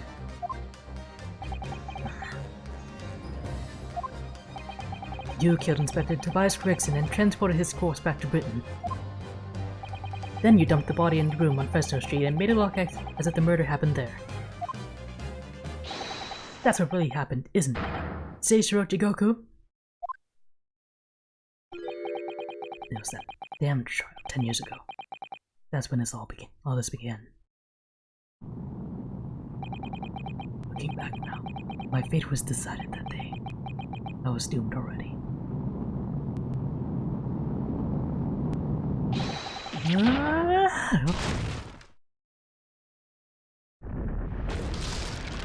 Oh snap. It's over! My life is over.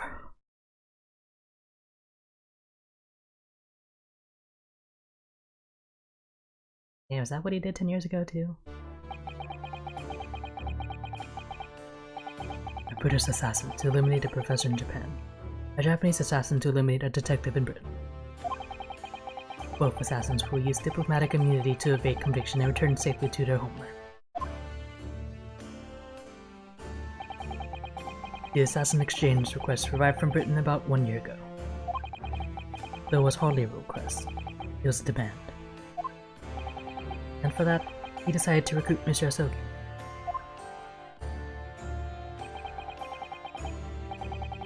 But things didn't go according to plan.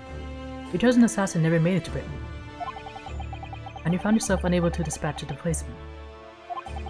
Because I was already on my way to Britain at that time in Kazuma's place. And that left me with only one option for carrying out my obligation. To eliminate the mark myself, personally. Of course, there's but a single opportunity for me to do that. The International Forensic Science Symposium, I presume? That's right. I decided it would be safest to carry out the plan before my arrival in Britain.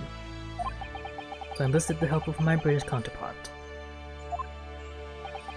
I made arrangements for a pretext that would take the inspector to Dunkirk to lure the man in. He was given a sham mission by the Reaper. What? But there's only one person who could have done that. The mastermind of the entire operation. The Reaper himself. So, that means that the assassin exchange was all planned by the Reaper.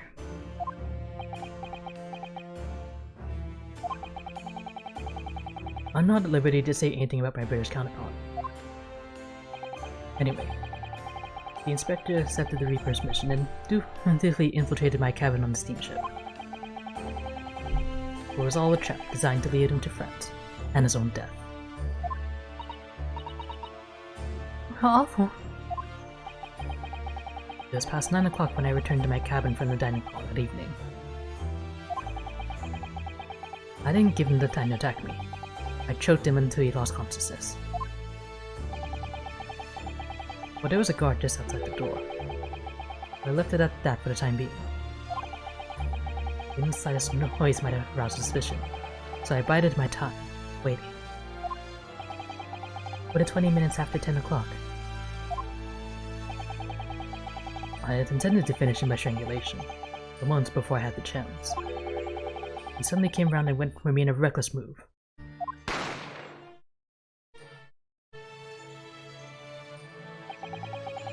I received the British issue second gun 16 years earlier, being a member of the judiciary as a visiting student. And even get students' guns? I never imagined I'd have to use it for something like that. So the revolver belongs to you, does it?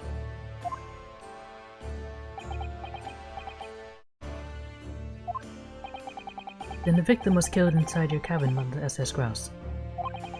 Which begs the question of why you arranged for his body to be discovered in the room on Fresno Street.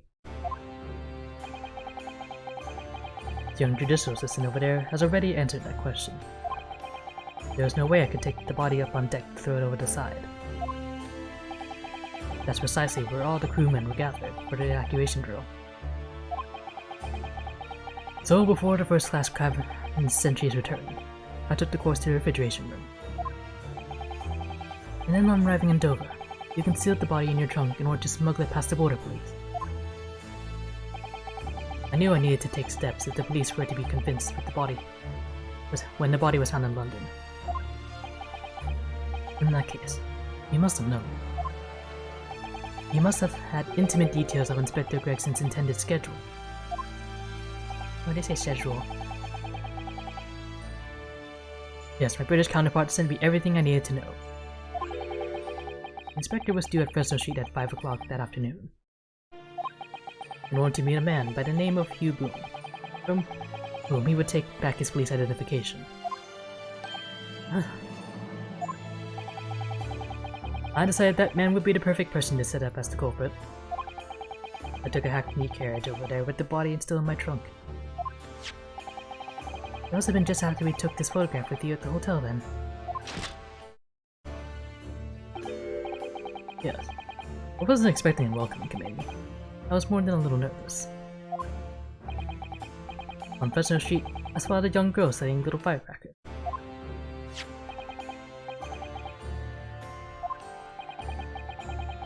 I conceived of the candle trick there and then. I donned a simple disguise and approached the girl to buy enough firecrackers to replicate a gunshot. What sort of disguise? For some reason, the inspector had a bright red hairpiece in his own traveling case. So I put that on. Although I suspect I drew more attention to myself than I would have otherwise. The hairpiece we found at the scene. The inspector had it ready for the Red-Headed League investigation. I only arrived at the room around 4:45. I quickly placed the body on the floor, moved the notice board. I set up my little candle trick. I arranged it so the firecrackers would go off with a bang around 15 minutes later. So that Mr. Boone, who was due to arrive at 5, would walk straight into a trap. Except, at the last moment, having a careless blunder. What was that? I imagine it was the bag of fish and chips. I didn't notice that it had fallen out of his overcoat pocket when I moved the body to the refrigeration room. I put it back into his pocket the following morning, but... well, it seems the warmth of the heated cabin had accelerated the decay of the fish.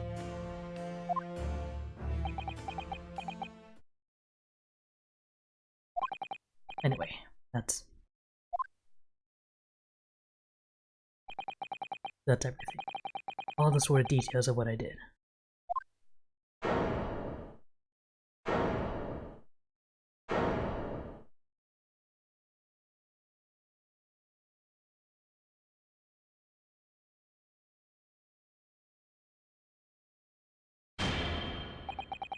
I've heard enough.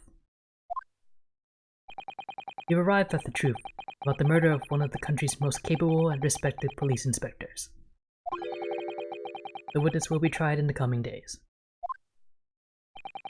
For a crime of such a vile nature, you can expect the most severe penalty.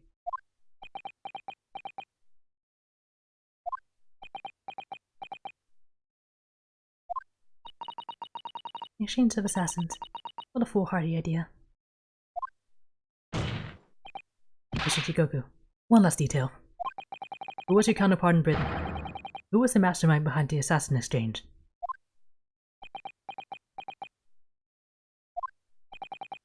Nothing you say now can make matters any worse for you. Just tell us. Enough!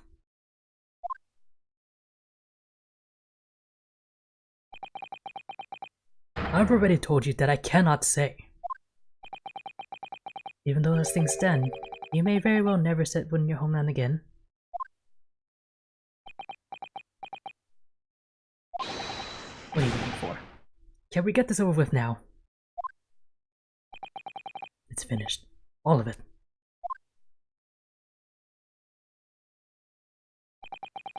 I'm finished.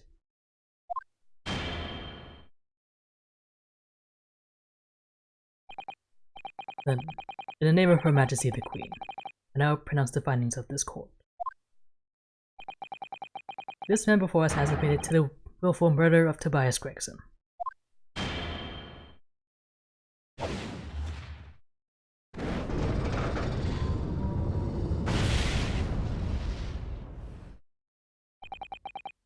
Seishu Chigoku. It is the opinion of this court that he should be found.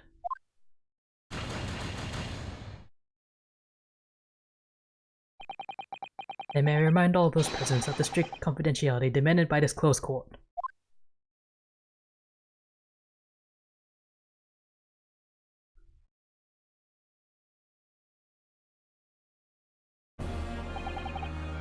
Moments ago, Mr. Chikoku signed a written confession, admitting to the murder of Inspector Gregson, and the subsequent conveyance of the body. In short, the defendant's innocence has therefore been established beyond doubt.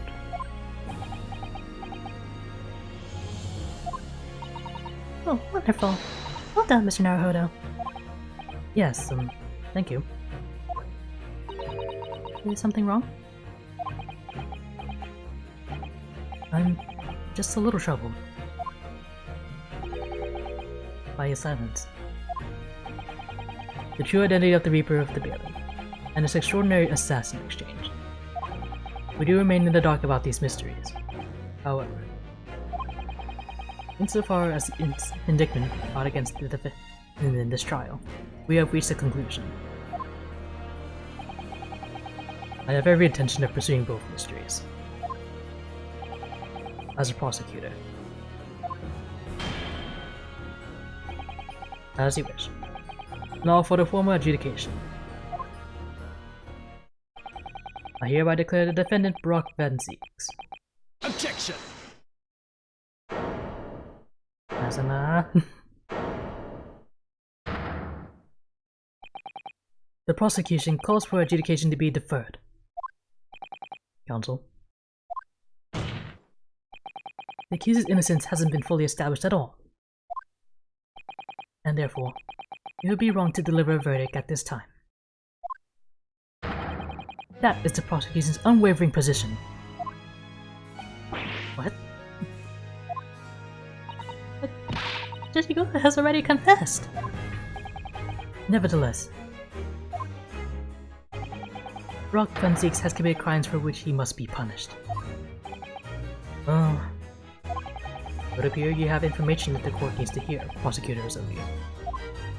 Certainly, the murder of Inspector Gregson was actually carried out by Chichigoko.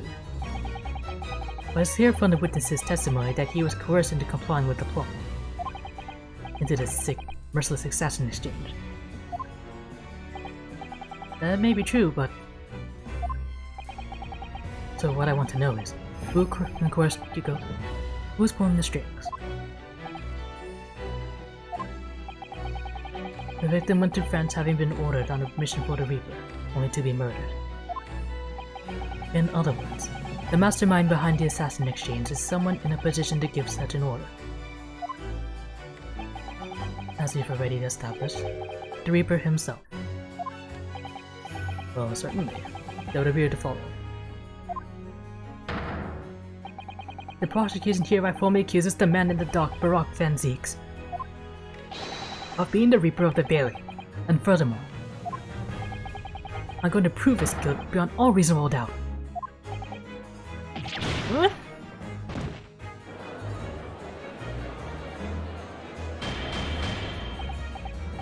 Order! Order! Reaper of the Bailey is a long-standing mystery council. Are you suggesting that you have some new information with which to build a case? Governor has already investigated Lord Fenzeeks very thoroughly in that regard, and they found no evidence whatsoever to substantiate the claim that he is the Reaper. Perhaps, but circumstances have now changed. What do you mean? It's already been established that the assassin exchange was negotiated with Chichigoko by the Reaper himself. Which means, we now have a new line of questioning by which to identify definitively the man's identity. That is the prosecution's intention here. I must say I'm surprised by quite how tenaciously you appear to want to besmirch my name.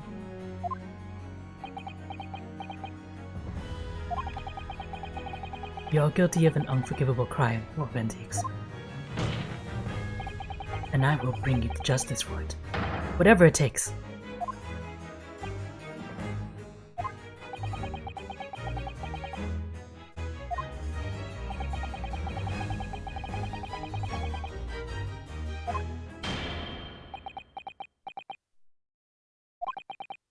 Very well. Whilst it's extremely irregular, I will on this occasion grant the prosecution further opportunity for witness testimony. The defendant will disclose any and all involvement he has had with the Reaper and the assassin exchange. I thank you, my lord, for guiding the court so wisely. I hereby declare this court to be in session for a supplementary hearing.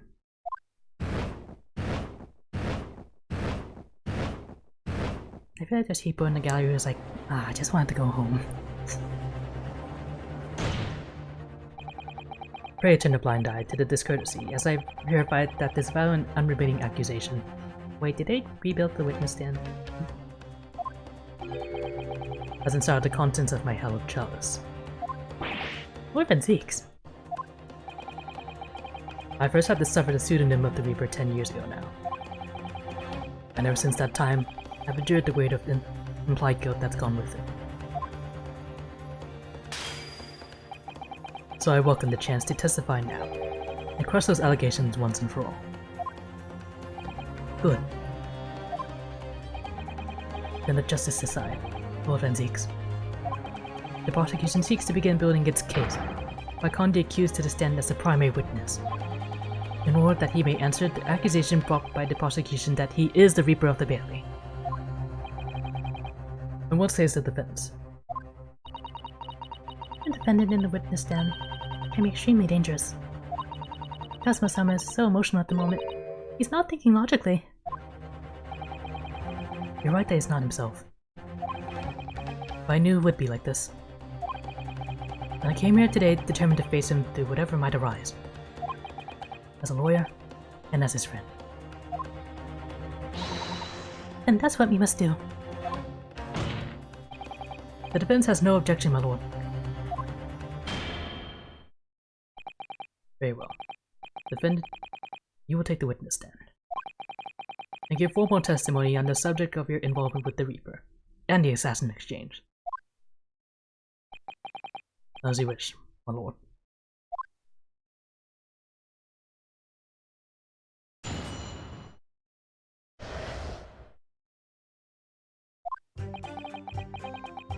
I've never taken the life of another, nor have I instructed another to kill. I've been investigating the truth behind the Reaper for years, and I was aware of Gregson's involvement. That's the reason why I went to Fresno Street that day, and how I came to discover the body. The point is, no common thread exists between myself, Gregson, and Dr. Wilson. Clearly, therefore, there's no reason to suspect me of being behind the assassin exchange.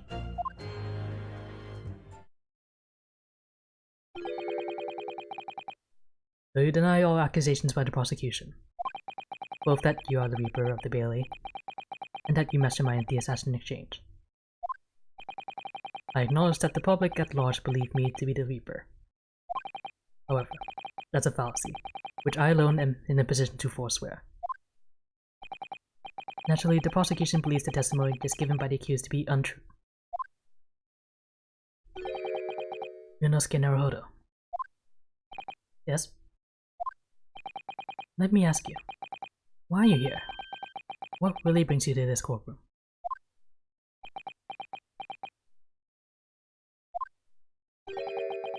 A desire to uncover the truth. Even if the truth proves your client to be guilty. From all my experiences in this courtroom, I come to realize something. Truth can't be hidden. Sooner or later, it will come out.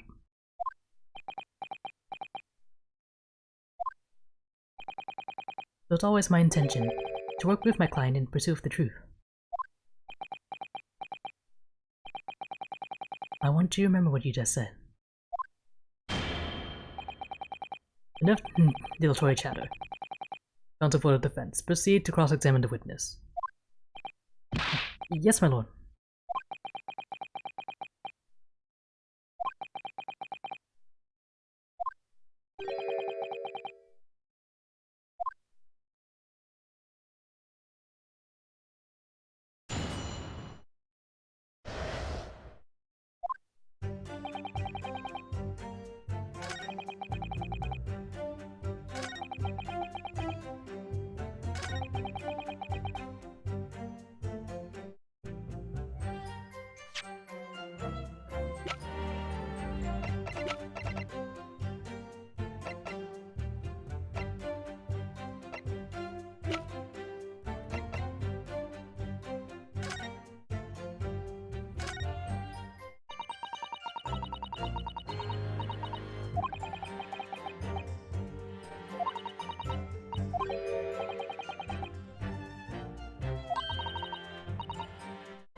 I mean, the point that the reason... Wait.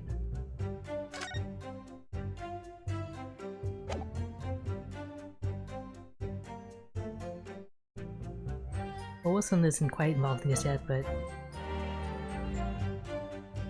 Objection!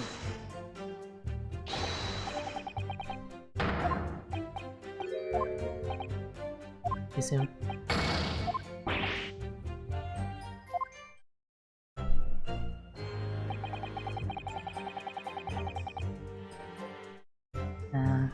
Yes. Hold it! There's a link between you and Gregson, though. Of course. We were close acquaintances. We worked on numerous cases together. I consider the man to be a mentor of sorts. He taught me a number of important lessons. He did? Such as what?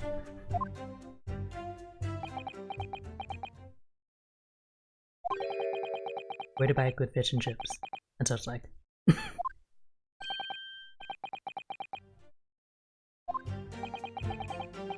Dr. Wilson was a coroner, of course. That was sometime in the past. And in any case, I understand it was several years ago now that he was invited to work at a Japanese university. That's right. He was a visiting professor at the Imperial Yume University in Tokyo. It should be unambiguously clear then that no link exists between myself and him. In other words, I had no motive for sending some assassin across the oceans to kill the man.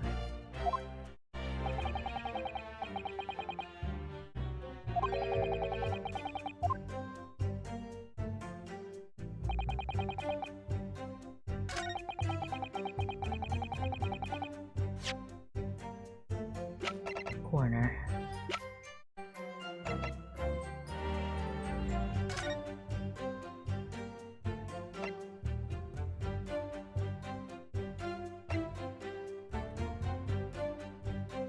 And Greg's name's in here too. Objection! I did do this here, Brock. What is this? An autopsy report? Wait, this is 10 years old. When the autopsy of Lord Clint Van Zeeks. What? My brother's autopsy report.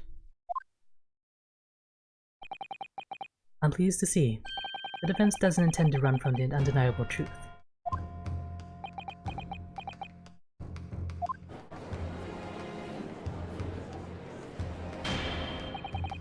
Order in court. What reason do you have for presenting a 10-year-old autopsy report here, Counsel? The autopsy report of the professor's final victim, is an indelible link between Inspector Gregson, Dr. Wilson, and the defendant. Not that accursed name again. The professor. I've personally researched all of the court records relating to that case. I know that at the time, autopsy was considered sacrilege to the victim's souls. And for a member of the aristocracy like Lord Clint Van Zeeks, it was unthinkable. But someone implored the powers that be to allow the autopsy to go ahead, Inspector Gregson. He declared that he was certain he would obtain conclusive proof from the procedure. And it was Dr. Wilson who conducted the autopsy. His signature is clearly visible in the document. As promised by Gregson, the autopsy did indeed produce evidence. Evidence that conclusively proved Genshin Asogi was guilty of the murders. In my brother's dying moments, he mustered all of his remaining strength to leave that vital clue behind.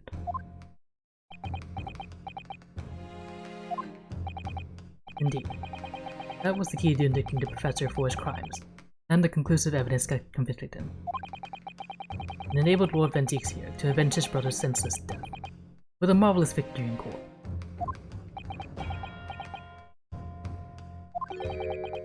A marvelous victory, was it? I wonder if that's really true. Well, could the same be said if it turned out that the key piece of evidence in question was in fact fabricated? If the inspector, the coroner, and the prosecutor all colluded together to cast an innocent Japanese man as a mass murderer and send him to his death, that's outrageous. And now, 10 years later, for some reason the secret has been threatened and needs protecting. Which is why the inspector and the coroner had to be silent, isn't it? By someone in power in Japan and Britain. Using the two killers recruited for the assassin exchange.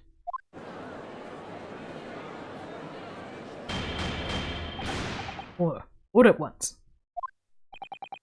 10 years ago, my father was convicted in this very courtroom as a mass murderer, to be sentenced to death. It was all a sham, and I swore to myself that I'd prove it. Which is why I had to come to Britain, whatever the cost.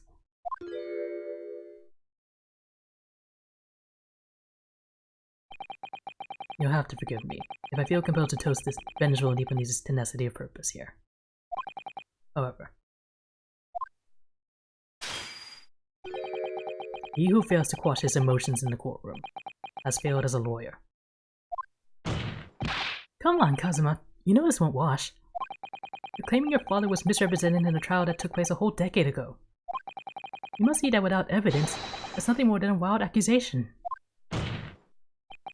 As it happens, I have evidence. What? As the court has heard, I crossed the channel to France with Gregson and me on the 31st. I went with him on the pretext of being the assassin recruited to kill Seishiro Jigoku. But my true intentions were to make the inspector tell me the truth. What truth? The truth about the evidence, and acknowledge what I already deduced. There's a closely guarded secret about what went on in that autopsy 10 years ago. What? A secret?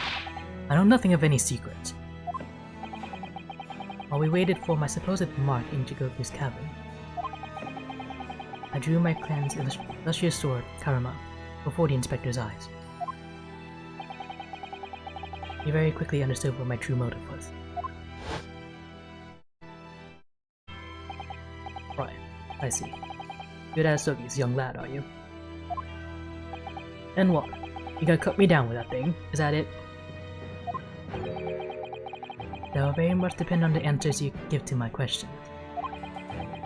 I want to know what really happened 10 years ago. The truth. That's all. Before we get into it, let me make one thing clear. I still believe your father was the professor. There's no doubt in my mind. But unfortunately back then, we didn't have the evidence we needed to make the crime stick. So, you admit it then? The evidence used in my father's trial was fabricated? It was for the good of the court and country. Anyway, I was just following orders. There's no excuse, Gregson. Orders? What exactly did you do? Speak. I'm not saying another word. Even if your life depends on it? That's right. Even then.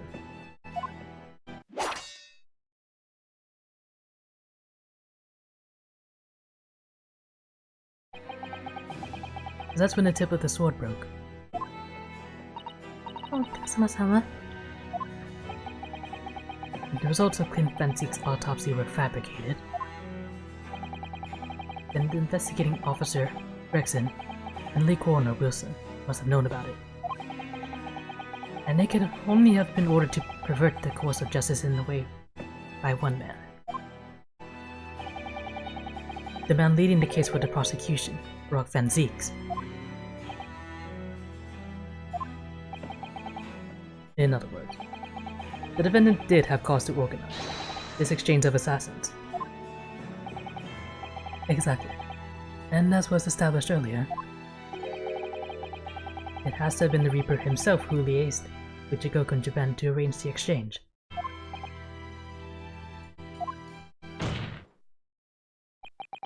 So it follows that the Reaper's true identity can only be that of the man who stands accused in this courtroom today, Brock Van Zieks.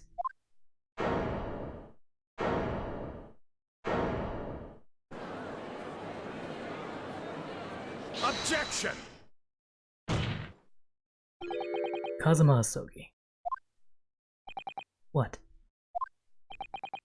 When you just told the court, are you absolutely certain of your facts? Did Gregson really fabricate evidence for that trial 10 years ago?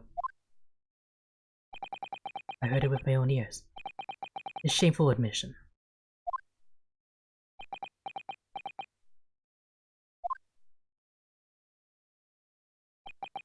In that case, I know.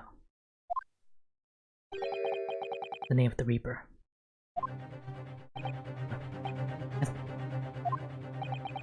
Hello, Van Zieks? I gave no such orders. I know that for certain. Which narrows down the remaining possibilities to one.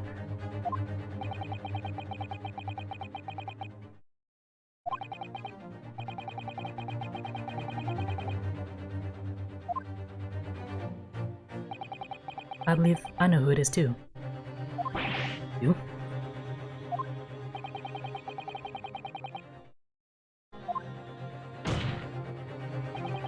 true identity of the infamous Reaper of the Bailey is.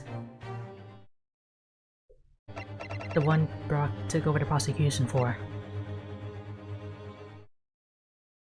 Take that! The only person who could have arranged the assassin exchange and manipulated the autopsy results is the Lord Chief Justice himself, Lord Mayor Strongheart.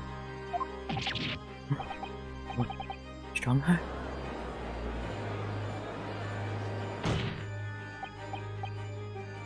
Yes, it's true that 10 years ago, the defendant handled the prosecution at the Western Court, but he only took over the case after his brother Lord Clint Fenseeks had been killed.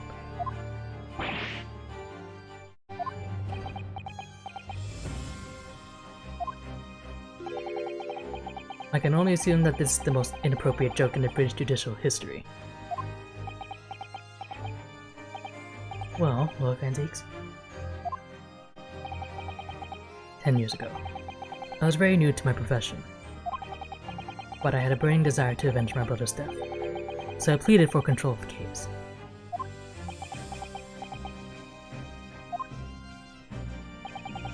The investigation to that point, the supplication of the Lords to allow my brother's corpse to be examined. All the evidence I was given, the autopsy reports, it all came from you.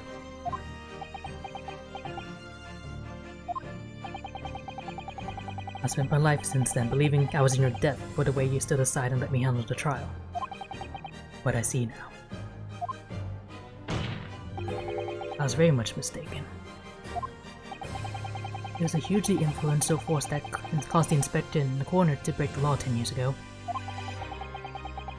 And that same force was still felt a decade later on the other side of the world by Seishiro Shikoku. Lord Strongheart. Everything falls into place when you recognize that you are the Reaper of the Bailey.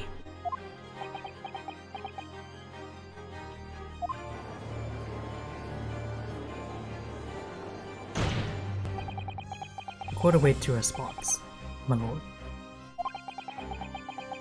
This may very well go down in British judicial history, but I assure you, it is no joke. Consider this a formal accusal by the defense. It doesn't warrant a response. A formal accusal? Don't be absurd. The defense's claims are utter nonsense, a wild fantasy at best. You're not going to defend yourself? You claim there is some wrongdoing with Lord Clint Fenseeks' autopsy. That's utterly untrue. Objection! But I heard it from Gregson's own lips. He admitted to it. And where's your evidence? What? Gregson's dead now. Unless you were thinking of summoning a ghost to the stand. You mean to say... I forget how the system works in your little backwater country. But in the courts of the British Empire, without evidence, there is no case. I have no intention of entertaining some wild fantasy that can't possibly be substantiated by anyone or anything.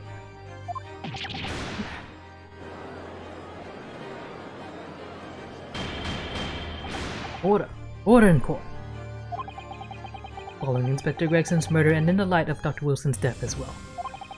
There's really no one left who could testify about the events of 10 years ago, is there? So that was the real purpose of the assassin exchange. This court has no business raking over the coals of a case that was concluded a decade ago. The accusal brought by the prosecution and the defense is categorically denied. I take it there are no objections.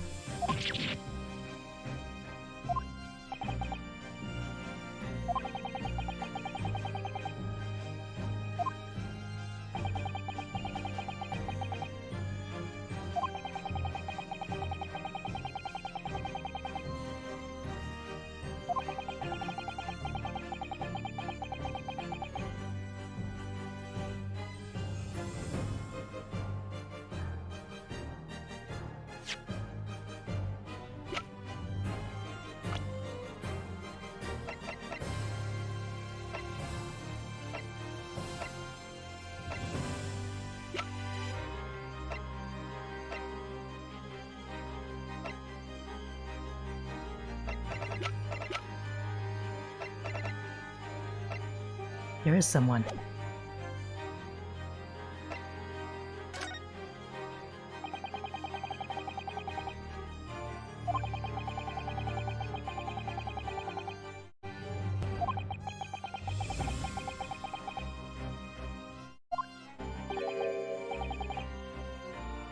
Objection!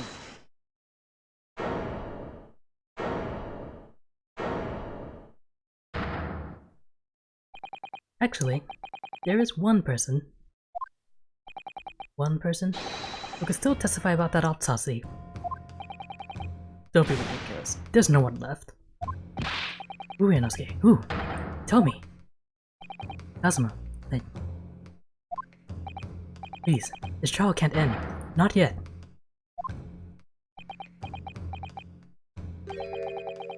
I'm not doing this for you. I'm doing it for the truth. Damn, Inosuke.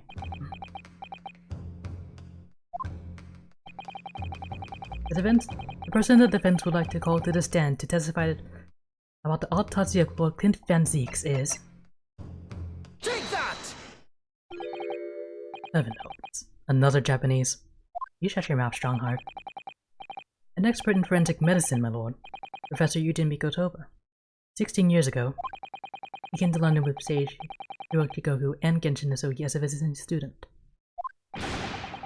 And what could his testimony possibly tell us? Professor Mikotoba was the primary assistant during the autopsy in question.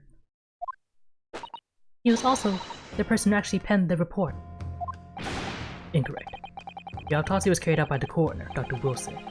The report carries his signature. It was the primary assistant's duty to keep a written record of the coroner's work during the procedure. In actual fact, the coroner merely read over the report at the end and signed it. In other words, Professor Mikotoba witnessed the entire autopsy from start to finish.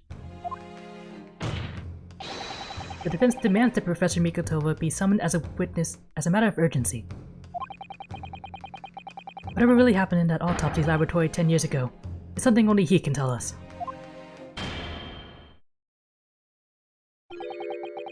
The defense's demand is denied.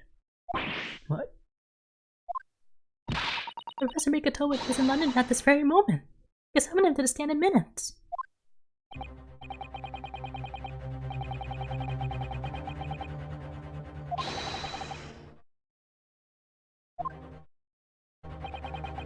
Prosecutor Sogi, let me refresh your memory, as you seem to have forgotten the prosecution's stance. Only minutes ago, you accused the defendant of being the Reaper and of masterminding the assassin exchange. I did, yes.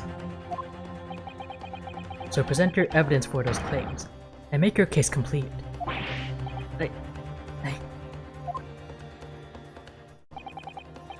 At this time, I don't have the requisite evidence, but that's exactly why we need witness testimony. The professor case is closed. There are no clues in the distant past that will bolster your argument today. I'm afraid to say, Prosecutor Sogi, that you would appear to be possessed by the spirit of your late homicidal father.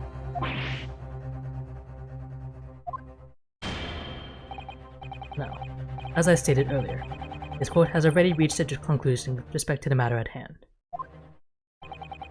Inspector Gregson was murdered by Japanese Supreme Court Judge Seisho Higoku. As for any hidden circumstances that may exist, it will be investigated in due course by the proper authorities. Objection!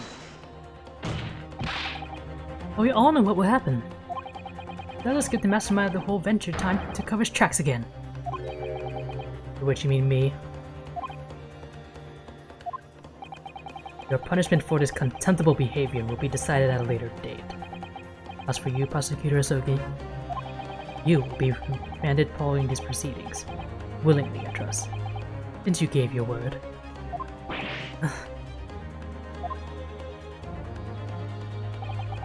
This futile game of revenge is over, young Master Asogi.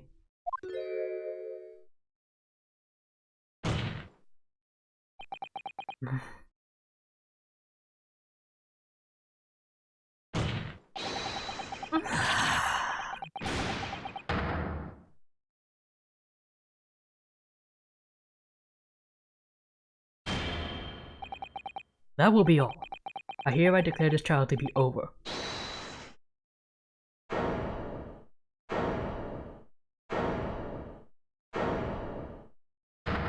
I knew it. Mr. Sholmes!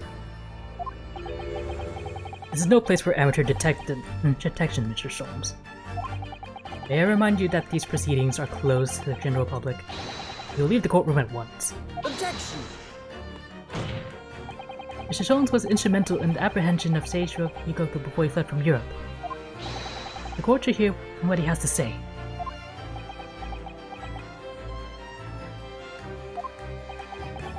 Old male Strongheart. It's imperative that you refrain from bringing this trial to an end at this stage. Is it really? And what would that be? You need only recall your own words from the opening of the trial to answer that question, if I may. We will stop at nothing to uncover the whole truth behind these disturbing findings. Really can't be. But the shock of being accused of being the Reaper yourself has erased that from your memory. The whole truth, sir, has already been uncovered.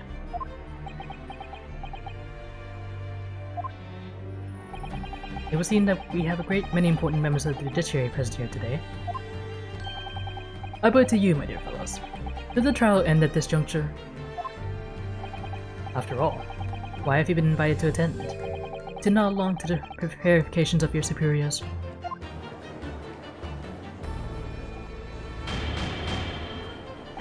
Order! Order in court! It seems to me as if we stand before a door that leads to a new era of legal practices. A door that is ajar. That has emerged from the shadows of the Reaper's decade-long ascendancy. For you and you alone, my dear fellows, have the power to push this door open now. The auditors in the gallery have no rights to express an opinion on court proceedings. Silence! He's right. The judge has absolute authority here. Yes, if he calls the trial to an end, they must end. Will that really do? I sense dark things occurring behind the scenes. Dark things indeed. Is there a single person here present who can honestly say... What? The trial should go on! Summon a witness! Right, we need to get this up.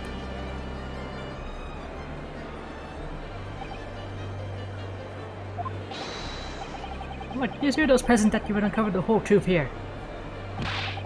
Vindicate yourself for these outlandish accusations. The truth, the whole truth, and nothing but the truth.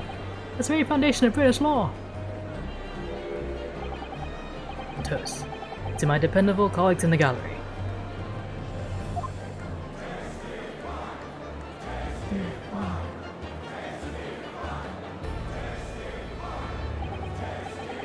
Well, my lord. You hear the voice of British justice, I take it? I think you'll find it will be rather awkward to silence.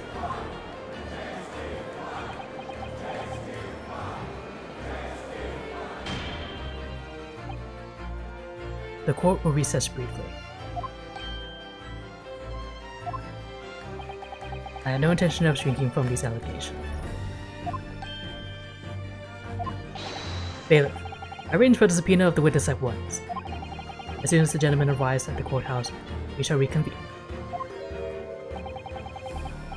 A recess won't be necessary, my lord. Pardon. Mikoto is a close friend of mine. He accompanied me today and is waiting in the antechamber as we speak. I do believe he's been enjoying a little trip down memory lane, in fact. What? Mr. Mikoto is here in the courthouse? Mr. Sholmes, you didn't know this would happen, did you? My dear fellow, no one is in a better position to answer that question than you, surely.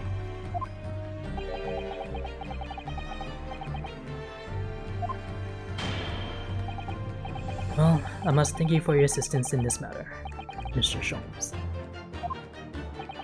However, you are of no further use here. Kindly leave the courtroom at once. But of course, in truth I find myself rather busy now as a result of these developments. Mr. Naruhodo. Yes? I trust you have Iris's little lucky charm with you. Absolutely. It's in my pocket. Please answer regards. And a reminder. If you find yourself at a dead end, the ears are at your disposal. Just one tug, if you please. Oh, of course. In that case, the trial will continue without delay. Show the witness to the stand.